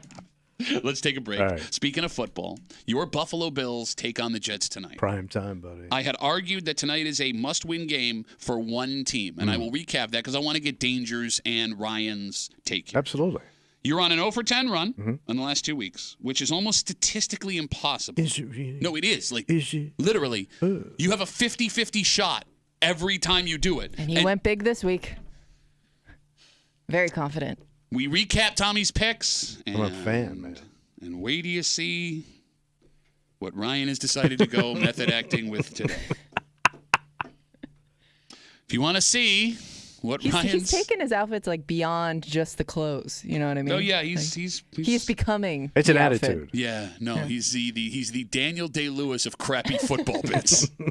You can get us online. You can watch the show, the Odyssey app, WCMF.com, YouTube or Twitch, The Break Room, WCMF, or YouTube. On YouTube and Twitch, we recap Tommy's picks, and we do it next here in The Break Room on a Football Monday on CMF.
What's the matter? Bills Jets tonight live 96.5 WCMF. If you want to watch the game, Tommy. Yeah, where do I go? Well, I want to be entertained. You want to be entertained? Maybe a couple of laughs. What if I told you there was a super handsome, funny, charming, bearded man that will be at a place you two can hang out? Ooh, Chuckle Chop showing up? I'll be hanging out at the Bill Gray's Tap Room in Chileye tonight for the game. I'll be there starting at 7:30. Okay. So get there early. Oh, yeah. In my opinion, the best place to watch a game in the greater Rochester area. Delicious food, fantastic drinks. Me. Pat will enjoy none of that. Nice Diet Coke. I'm going to watch the game. What'd you have? What are you going to have when you go next pounded, week? man. Yeah, no, Booze. I know there's Real pounding booze. involved. I don't think it's... Alcohol. I'll see you tonight, the Bill Gray's Tap Room in Chileye for the game with your friends from CMF. Joining us as they do before every Bills game from our sister station, 95.7 The Fan, our good buddy. You can catch him every weekday, 3 to 6. Mike Danger on the Sports Bar. How are you, Mike? I'm doing well. How are you guys? Great. And if you are watching on the live stream, the Odyssey app, WCMF.com, YouTube, or Twitch, from the Let's Go Duffalo podcast, Ryan Duffy. Hey, how you doing? How's it going there, friends? What are we doing today? Oh, we're playing the New Jersey Jets. I figured we gotta get a little bit of that Jersey action up in here. How you doing? How you doing? How you doing? How you doing? How you doing? I asked you Smells like first. I asked you first. How you velvet in doing? here. All right. How you doing? I don't know. Like, we grew up in Gates, so, this isn't even, off to me. Yeah. This is the role he was born to play, right? Yeah. This has been a method acting situation. Okay. I'm also alarmed that everything you've done this far up to this season, he's had a separate pair of different sunglasses for. Oh, wow. How many pair of sunglasses do you own? To be fair, these are my wife's, but I think you have to accessorize. I think you have to make sure that you got enough to make the moment work for you. Come on, get out of here. All right. Please with this. What, am I in trial here? Come on. Danger. Get. I made an argument this morning that Tommy and Kimmy did not like. That this is a must-win game for only one team tonight. That it's a must-win game for the Jets because they fired their head coach. Aaron Rodgers claims he had nothing to do with it. I'm doing the hand motion. You get what I'm saying? If the Jets lose this game, they'd be 2.5 games back of the Bills with 11 to go. Traditionally that teams that fire head coaches don't make the playoffs. If the Bills lose this game, yes, you're in second place tonight, but you're a half game back of first place. You see the Jets again. It's a must-win game for the Jets, not for the Bills, right? The Jets have to win this game, right? They have to win this game. But I just don't think they're a very good team. I mean, very good teams don't fire their coach 5 games into the season the way they did, and with first place on the line in this game, they fire their coach. It doesn't compute with me. So I think they're just I think the Jets are going to jet. Ooh, that's a good way to put it. Ryan, are the Jets going to jet? I think the Jets are going to jet. 100% they're going to jet. I can't believe you're thinking this way. I can't believe I'm going to light a candle for you. St. Padre Pio, I'm going to light a candle for you. Because I think they're not even thinking straight here. There's no way that the Jets are going to lose this game. They're going to win. They're absolutely going to win. I feel like you're still trying to find the voice of your character right now. I think you're trying to find the voice of your face, okay? Chill.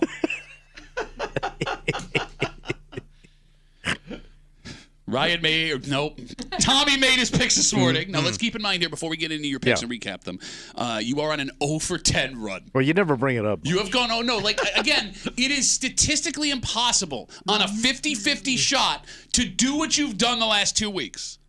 You should be celebrated and studied to have been so wrong that you missed on 10 straight 50-50 choices. But I don't know. But the team just died. Who saw that? Let's get to Jersey Ryan. First pick. Let's get to our first pick from Tommy this morning here on CMF. Tommy, is this the week that Greg Rousseau gets himself back on track, or is it another long game for Groot? So they put Aaron Rodgers out of business last year. And you're saying they're getting to Rodgers. Aaron Rodgers taking a beating. But he ain't mobile. He's not. He's cement legs. But keep in mind, there is a change in coaching, so maybe there's a new philosophy. What are they going to do with his legs? Bless him? Well, you just changed the He can't move. When are you going to get the Pope over there? Put some oil on him? No, I don't think Rodgers would like that. Oil his legs up? Bet you'd like that, weirdo. What are you talking about? Well. He's a weirdo. Yeah, I know. Okay. Anyways, but this is not about Aaron Rodgers. I think Russo's going to lay this weirdo out. Who's going to do it? Well, what's the pick? Well, no, it's over under 1/2 a sack. I'm thinking he's going to sack So him. you're going over 1/2 a sack. Straight up, pure Western New York sack exchange, sack ass. He's going to sack his ass. The Western New York Sack Exchange in the Meadowlands. Yes. Where? Okay, got you. Coming to town. Danger, in the last 2 weeks, Aaron Rodgers has been sacked 8 He's times. always died. One of them looked like it broke him in half in London. He's slow getting up every time. Although, like we said, Groot has not had a sack. He had 3 in opening day. He has not had a sack since. Danger over under 1/2 a sack for Greg Rousseau. Right, there's that image of Rodgers crawling off the field in London like a slow crawl off the field. And this tells you all Like you a need to sloth. know. Nobody's helping him. Like, nobody around him is like, oh, we got to take care of Aaron. point. That's our franchise quarterback who's 40 years old who just got broken. Like, he's on an island, man. I don't think anybody on that in that locker room, other than the guys that he brought in, actually like this guy or want to play next to this guy. Oh, so they're going to let him get I think their offensive line is terrible. I love how you say that, and he immediately goes to subterfuge, where the offensive linemen are intentionally The letting fix people is in, through. baby. Yeah, they're taking it. I think Rousseau gets one. Oh, baby. Yeah, I think Rousseau One gets a more. sack. All right, let's turn to Bon Jovi. Ryan, I mean, the whole defensive line has had trouble getting pressure the last 2 weeks. Over under 1/2 a sack for Greg Rousseau. No, we're in Jersey here. We're in the Meadowlands. There's no chance Greg Rousseau or anybody on the Bills defensive line is going to be able to get to my man Aaron Rodgers. No chance. I don't care what anybody says. This offensive line is playing for him. Moron over here is saying that they're going to go and give up on him. What? These guys have a job to do. What is this, a no-show construction job? No chance. I know a lot about those. It's not what's going on here. So, no way Groot gets a sack. No chance. So I just want to be clear. You're under. yeah. You're under. You're a Jets fan this week is what's happening. I'm a Jets fan every week. He's all Jersey all the time. Okay, gotcha. Listen to Bruce Springroll. Kimmy, we need a list of Jersey musicians. Keep them coming. Please. Fireman Brett over here. You know what's really bothering We all got me? jokes. With his hair and his glasses and his chain, he just looks like a picture of my dad in 1981. He wishes. Get out of here. How you doing? All right, let's get to our second pick from Tommy this morning here on CMF. Over under 250 passing yards for Josh Allen. He's got to turn it on. He doesn't have to. He has to turn it on. And by the way, they could blow him out and he could throw for 233. I want a show tonight. Jesus Christ, man! You're supposed to be this superstar kid. Okay. And what are you doing? Okay, wait. Now you're gonna say that. With the Green Bay Packers from the '60s. Got that. Run blocker. Well, yeah. If it wins, go with it. I want a show, man. Air it out. Let's have some fun. Maybe that's why you roll for your last 10. It's not what you want. It's what you think will happen. Use this kid's arm. That's what you hired him for. Hired him like they sat him down. He had a name on his shirt. Oh. It's a process. Technically. All right. So what's the question? Over under 250 passing yards for Josh Allen tonight. O with a verb.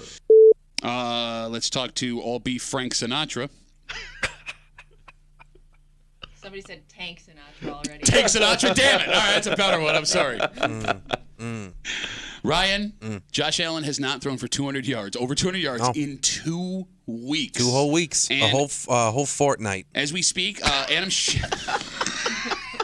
Schefter from ESPN is reporting that James Cook expects to play, but that's not a definite. Khalil Shakir is also questionable. Those are his 2 biggest offensive weapons. Over under 250 yards passing for Josh Allen in the Meadowlands tonight. You know, Josh Allen has said that he's looked up to my man Aaron Rodgers his entire career, right? Looking up to him. Josh Allen here's a little mezzataka. You know what I mean? A little small fry compared to Aaron Rodgers. No way. I'm sorry. What language are you trying to speak? Stop. Okay? I'm trying to talk here. I'm trying to make my point. Okay? Yeah. No You're chance. turning into a Jewish grandma.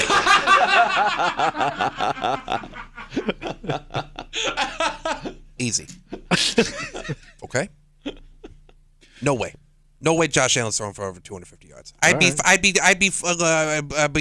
beguiled if he sits. Beguiled? If he goes Is that like less than 100 yards. Is that like a necklace encrusted in pasta? A bejeweled begooled. I want to make a Sopranos fat joke, but they're all fat, so it's impossible. Oh, yeah, that's true. Right, you know what I mean? Like, there's no fun pun to do. You could call him the Rat Family Pack. Like he's got everybody and Joey Bishop in that outfit. They call Zeno his gut the Idiota. Cabana. Please. So you are under 250 yards passing for Josh Allen. Way under. All right. I'd be way under. Danger, the Meadowlands, as we know, has been a house of horrors for Josh Allen since he entered the NFL. He has thrown 5 interceptions in his last 2 games there, over under 250 yards passing for Josh Allen. He's been safe with the football, right? He hasn't turned the ball over a ton so far this season, but I think you mentioned it earlier. Like last week, he was bad. It was a bad game for Josh Allen. Second half, a little bit better. Maybe you're getting some of your weapons back, but 250 feels like a lot. Against this defense, I'm going under.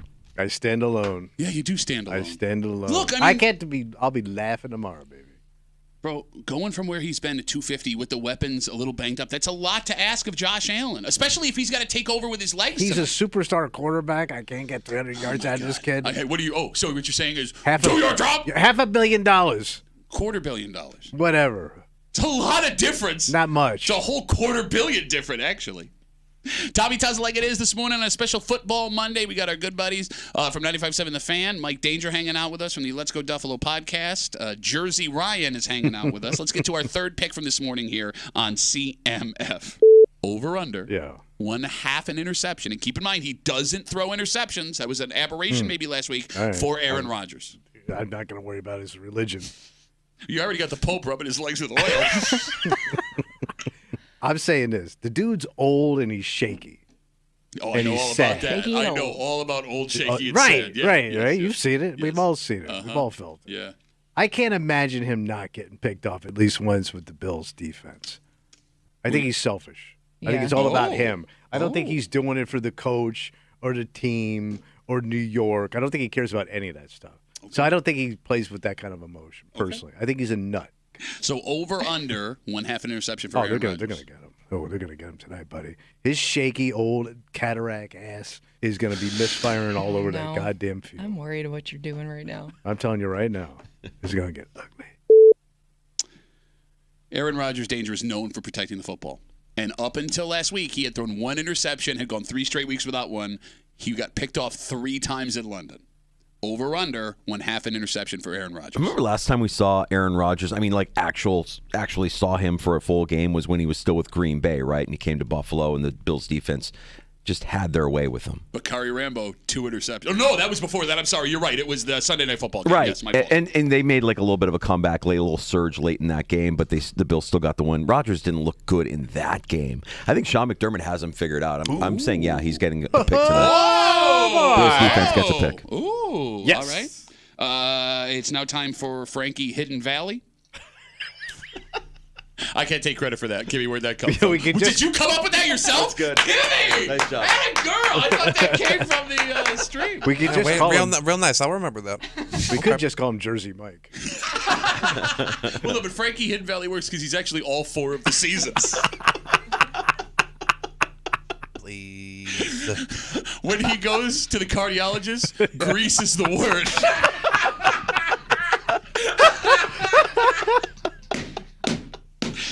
Jersey Ryan, over under 1.5 an interception for Aaron Rodgers tonight. You think Aaron Rodgers is going to throw a pick tonight? He's at home. He's with the Jets faithful. No chance he throws a pick. In fact, I think he's going to carve up that Bills defense, like thin, like my Nona used to cut that super sot. Real thin. Okay? He's going to take apart that como se llama defense in Western New York, okay? Please. Oh, God. By the way, to Jersey Ryan's point, Aaron Rodgers has not thrown an interception at home this year. They were in London for the 3. He threw 1 on the road against San Francisco. Receipts. All right. Let's get it. Hidden Valley. MEAT, meat. It sucks that that's the funniest thing Kimmy's ever come up with, and she didn't even get to say it herself. I'm sorry, Kimmy. Let's get to our 4th pick from Tommy this morning here on CMF. Do the Bills win? And if they do, is it by 2 points or more? Well, based on my previous picks. I hate you so much. You're all for your last 10. I don't know where you're getting this confidence from, man. Yes, I believe the Bills are going to win this game. Okay. Yeah. Do they do it by 2? Oh, I think they're going to cover those. Yeah. Bro, this doesn't happen in New York with the Bills. It doesn't happen. Don't do this to yourself. It doesn't happen. Okay. I think it's going to be a hell of a game, buddy. Yeah, do you? Like, what kind of hell of a game? Prime time fun tonight. Monday night prime time. Yeah. October fun. Uh-huh. There's a new Mr. October in town. Who's that? this Josh Allen. And what's he going to do? Oh, he's going to have himself a night. Which would lead to what? Big old apple. Big old apple bloat. You meant to say old big apple bloat? Is that what you meant to say? say? Blowout. Big old apple. All your apples are going to get blown out, A baby. big apple blowout is what you could buy at Wickham Farms when you go pick pumpkins in the farmhouse. Yeah, blare out. Okay. That was a weird cut at the end.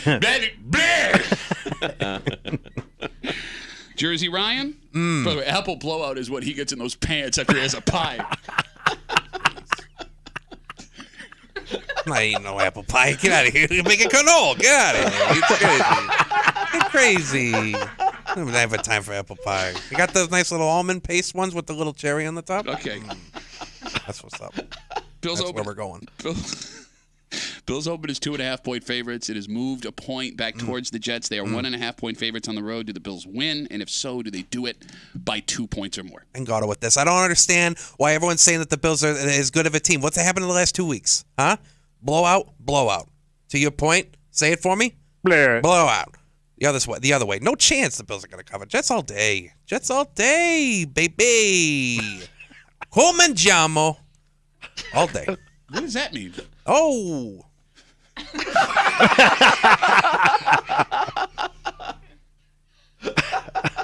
That's what it means. Oh. What am I, a dictionary? Please, get out of here. Well, like, Danger also married into a very Italian family. Yes, Are you getting any of this? No. Okay. Because I thought you were just picking this up from your in-laws. I know, I did. And there's about 18 people listening to this that are going to think this is very funny. Danger. The Bills would like this win.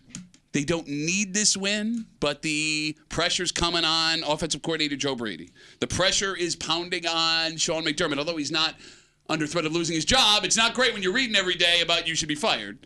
Do the Bills win? And if they do they do it by 2 points or more? I think Josh Allen has never lost 3 games in a row as a starter for the Buffalo Bills. Bingo. Sean McDermott, when he loses games, he loses them in spectacular fashion like he did against Houston, where we're all bitching about it the next day. Like, what is he thinking? Why would he do it that way? I think the Bills rebound. I think they get the win 2017 tonight. Ooh, tight game, one possession. All right. That being said, all that is left is Tommy's bonus pick. Let's get to our final pick this morning here on CMF. Not so fast, buddy.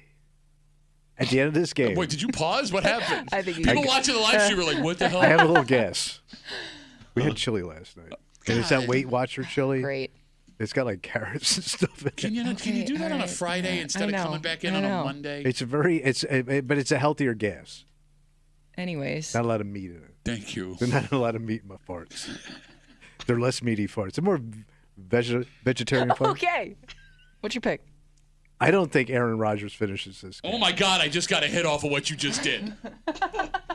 Boy, that's a Pat good can't pick. finish the show now. Boy, I knocked you out with my pick. That's what a carrot smells like coming out of your ass. That's what Aaron Rodgers is going to look like tonight. One of my vegetarian farts. I don't think that guy finishes the game. I think he gets roughed up.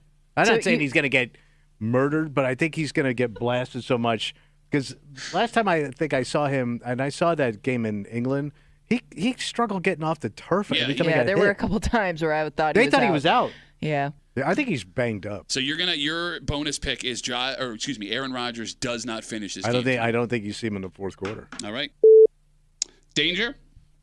Does Aaron Rodgers finish this game for the Jets tonight? I don't want to wish injury. Agreed. No, of course not. It's terrible. I don't know how many times we've had to tell you this. Do not. I don't want people to get get hurt. I want a good game. I don't want to see injuries. That said, I mean, come on. Look at how beat up he was in London. Like, he looked like he didn't want to be there anymore at the end of the game.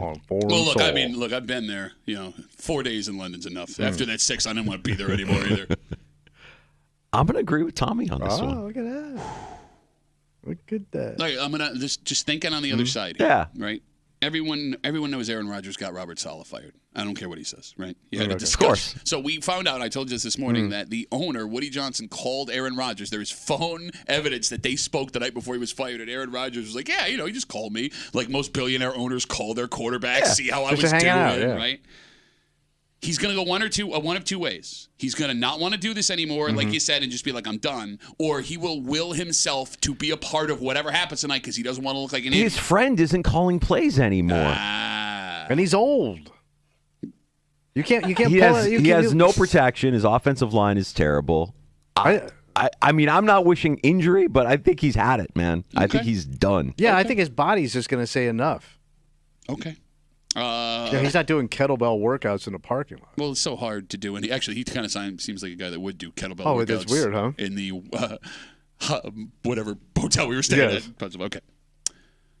Jersey Ryan, does Aaron Rodgers finish this game? You say you don't want to put wish injury on anybody out here, and yet you're taking that he's not going to finish the game, putting the Maloke out here on him on a Monday night, please. Come on. That doesn't make sense. The Maloke. No, it's called a Maloke. Malokio. I was going to say, remember that little puppet, Malokio? Do you only have them written down? You didn't you listen to how I know the Maloke. Please, I know the Maloke. Right? Everyone knows Maloke in Rochester. Everyone. You're saying it wrong. Malokio. You're saying it wrong. You lost your accent too. We don't say it like that way. That in out in North Jersey. Okay. We say Taylor Ham and we say Maloke. Okay, you're also talking like a guy who just dropped his R's all of a sudden. North Jersey. You know what he sounds like? Oh God, who? Nice, talks real like zinger this? right there. Jimmy, You know what he sounds like? Our boy Jimmy. Our boy Jimmy. Oh, your boy Jimmy. I know Jimmy. So what's your pick? Oh, what was the question? Does Aaron Rodgers finish the game? Of course he finishes the game. He finishes it. Please, what's this Bills motto? Everybody eats, everybody manja? Please, get out of here. Not a chance. Not tonight. I think it's Not Monja. tonight in Jersey. No chance. I love how that everybody manja did not fit in that sentence, but you were waiting to use it and you ran out of time, so you just shoehorned it in there. Shoehorn your face. Please. I would also like to hit you over the back of the head with a shoehorn. I'd also like to point out that Ryan, in an effort to put this uniform and costume together, right? You got the feathered hair, looks very nice. Blue blocker sunglasses, aviators. You got the tucked-in sweatpants thing. He's also wearing a gold chain, but if you're watching on the camera, your chin, when you move, covers up the chain so people can't see it. I just wanted to make sure that people understood you worked really hard for this outfit. I mean, it's kind of natural, I think. We also have multiple people on social media upset that you didn't fully commit and go tight white tank top. I thought about it, but hey, we play the Jets again. Little teaser there, huh? Come on back. It's a divisional game. Yeah, come on. Who doesn't want more of this? Something to look forward to. Maybe. We'll just have to see. You'll just have to tune in. Oh. Danger? Yeah. So you guys are preempted today. We got 1 hour today. The heavy lift. We're on from 3 to 4. We'll get you set up for pregame getting underway at 4 o'clock. But tomorrow, after everything is all said and done? You got it. We'll have our normal guest, Matt Perino, covering the team for Syracuse.com. Stopping by at 3:25 tomorrow. Oh, another Italian. Matt Perino. Sounds like a good guy. Yeah. Not Matt Perino. He's a good fella. He's a good fella.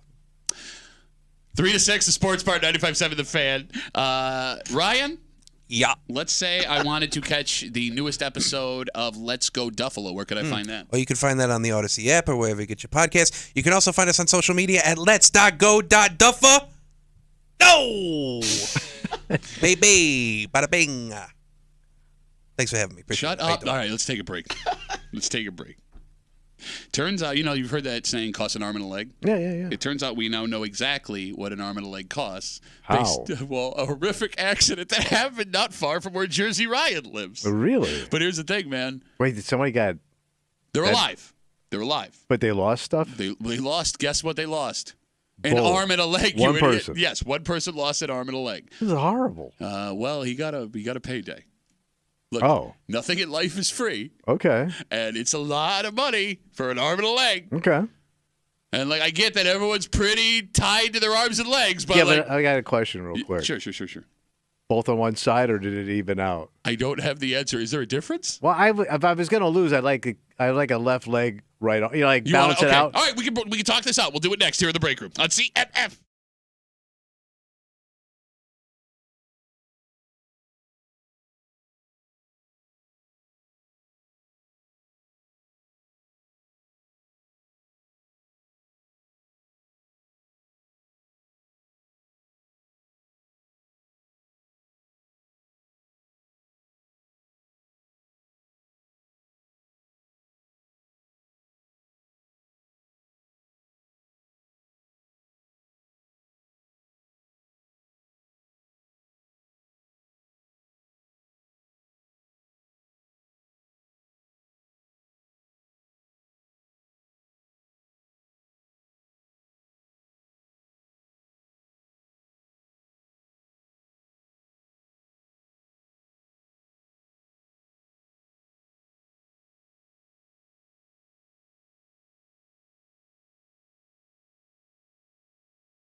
We are doing a radio show. We are live in the break room. Rochester's Classic Rock 96.5 WCMF. Look, this would suck to have to live like this. Oh, yeah. But this is also a lot of money. I don't know, man. And a horrific story. Oh, God. Brings up an interesting question. I don't remember this story. You're hanging out in the break room, Rochester's Classic Rock 96.5 WCMF. Well, look, it's not this much money. I mean, this isn't the same amount, but $5,000. $5,000. We got your chance at $5,000 a day. Just download the free Odyssey app, log in, listen to WCMF for an hour each day, at least an hour. That is your daily entry. And one person nationwide at this national contest will win $5,000 per day. $5,000 bet. Yep. So download the Odyssey app. Good luck. From your friends here in the break room on CMF. You've heard that expression, costs an arm and a leg. Yeah. Right? But we don't know what that means. It's just a saying. Well, now we actually know what an arm and a leg costs. All right, buckle up because this is going to get rough before it gets better. A 56-year-old man in New York City 6 years ago fell onto subway tracks. Oh, my God. Fell onto subway tracks? He fell on the tracks on the Okay. subway. And he didn't. Oh, God. So here's the thing. Yeah. Here's the thing. The train operator could have stopped had they pulled the emergency brake. And in court, that's what this man's lawyer was arguing. It was the fault of the subway train operator why he lost an arm and a leg in this accident. He is alive, but he lost an arm and a leg. Yeah. They sued, and it was ruled last week that an arm and a leg, in this case, is worth $90 million. Oh. Wow. Oh. So the man had been drinking.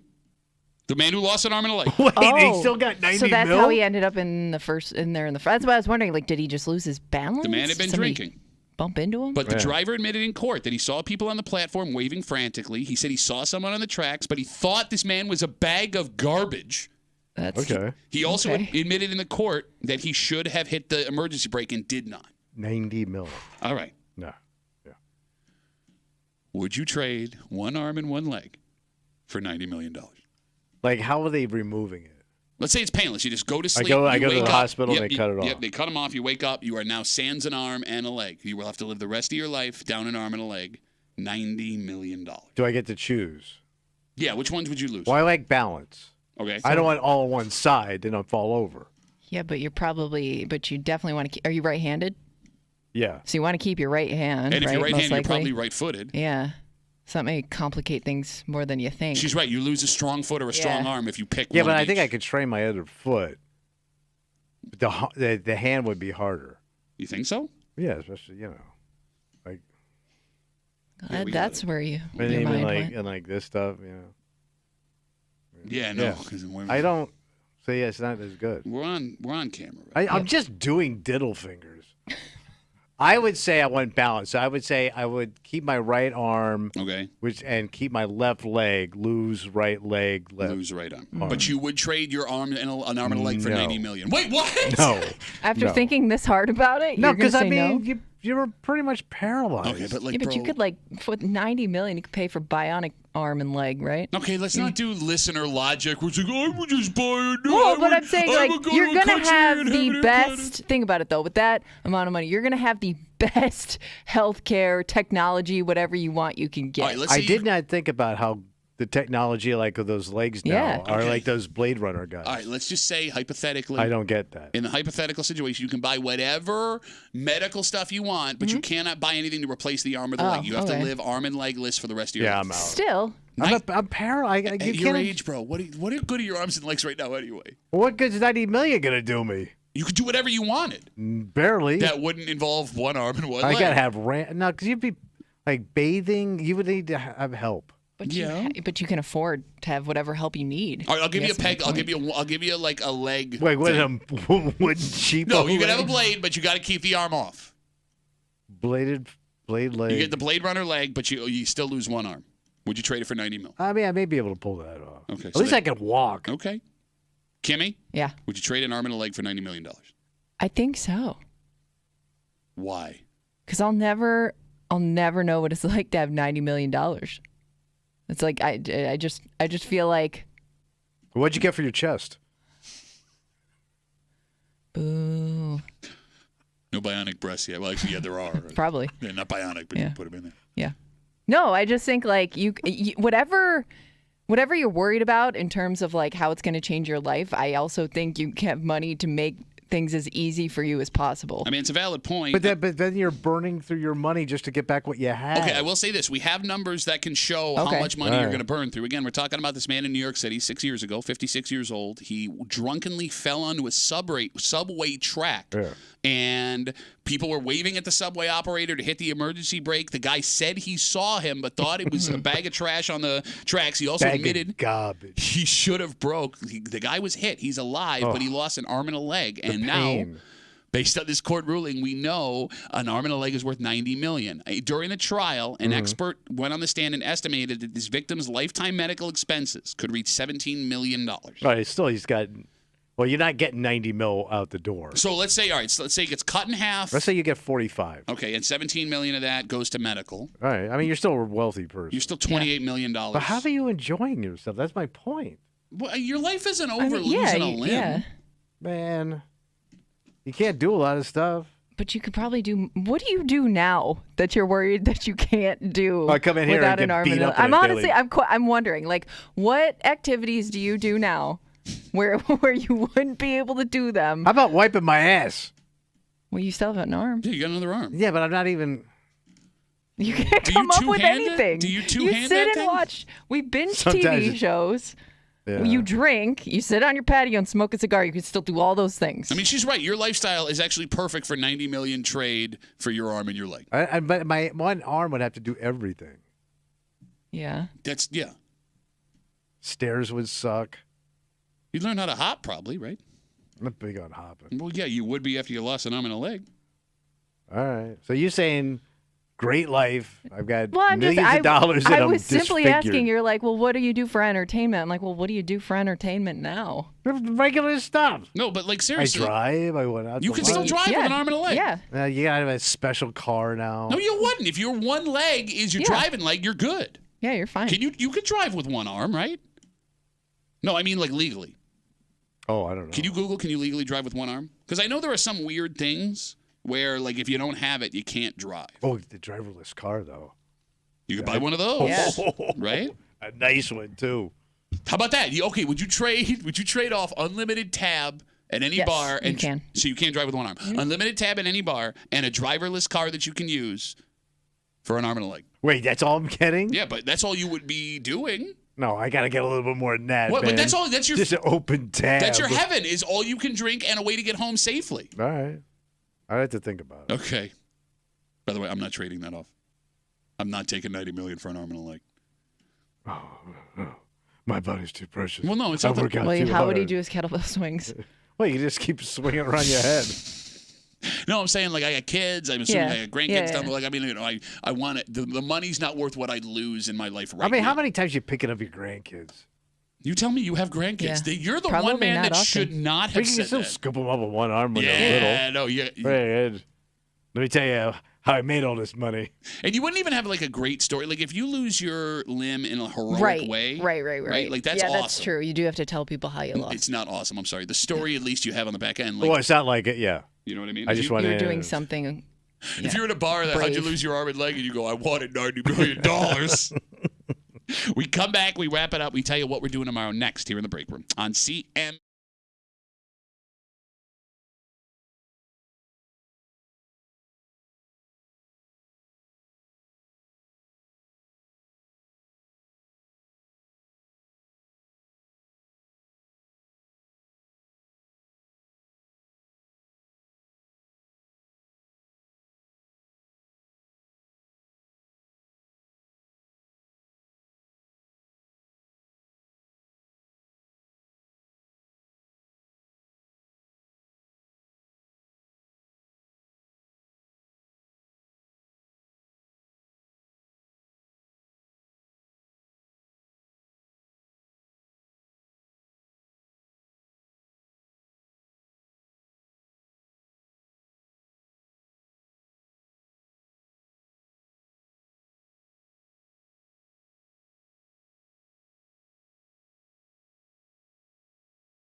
All right, here we go. What are we doing? Bills Jets live tonight right here on 96.5 WCMF. Keep in mind, if you are working today, you can get out of work and catch the pregame show live right here on CMF leading up to the game. So go ahead and do that.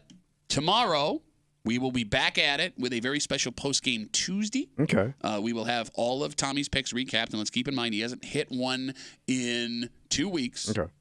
We're trying to not go 0 for 15. I don't know why I say that. I want you so bad to go 0 for 15. I know you. And I believe we'll be talking to our good buddy from 13 Wham and Buffalo Plus. Hot takes, Dan Chesty. Please be quiet, face. How does this kid get stuck doing this every week?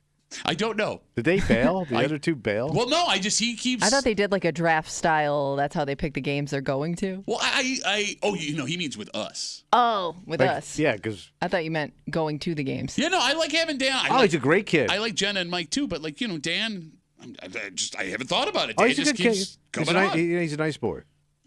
Why does that sound so wrong when you say it?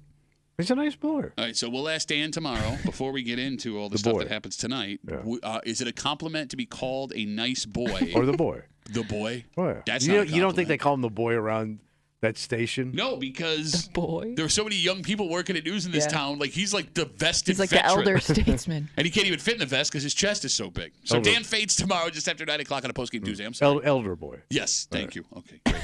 Also, if you want to watch the game. Oh, watch it. Yeah, that's right. I'll be there at the Bill Gray's Tap Room in Chi-Li. Hot day on a Monday night. I'll be there starting at 7:30. Delicious food, fantastic drink. I'll see you there. Check out those Diet Cokes. No, it's too late for caffeine. At the best place to watch a game. Are you going to drink water?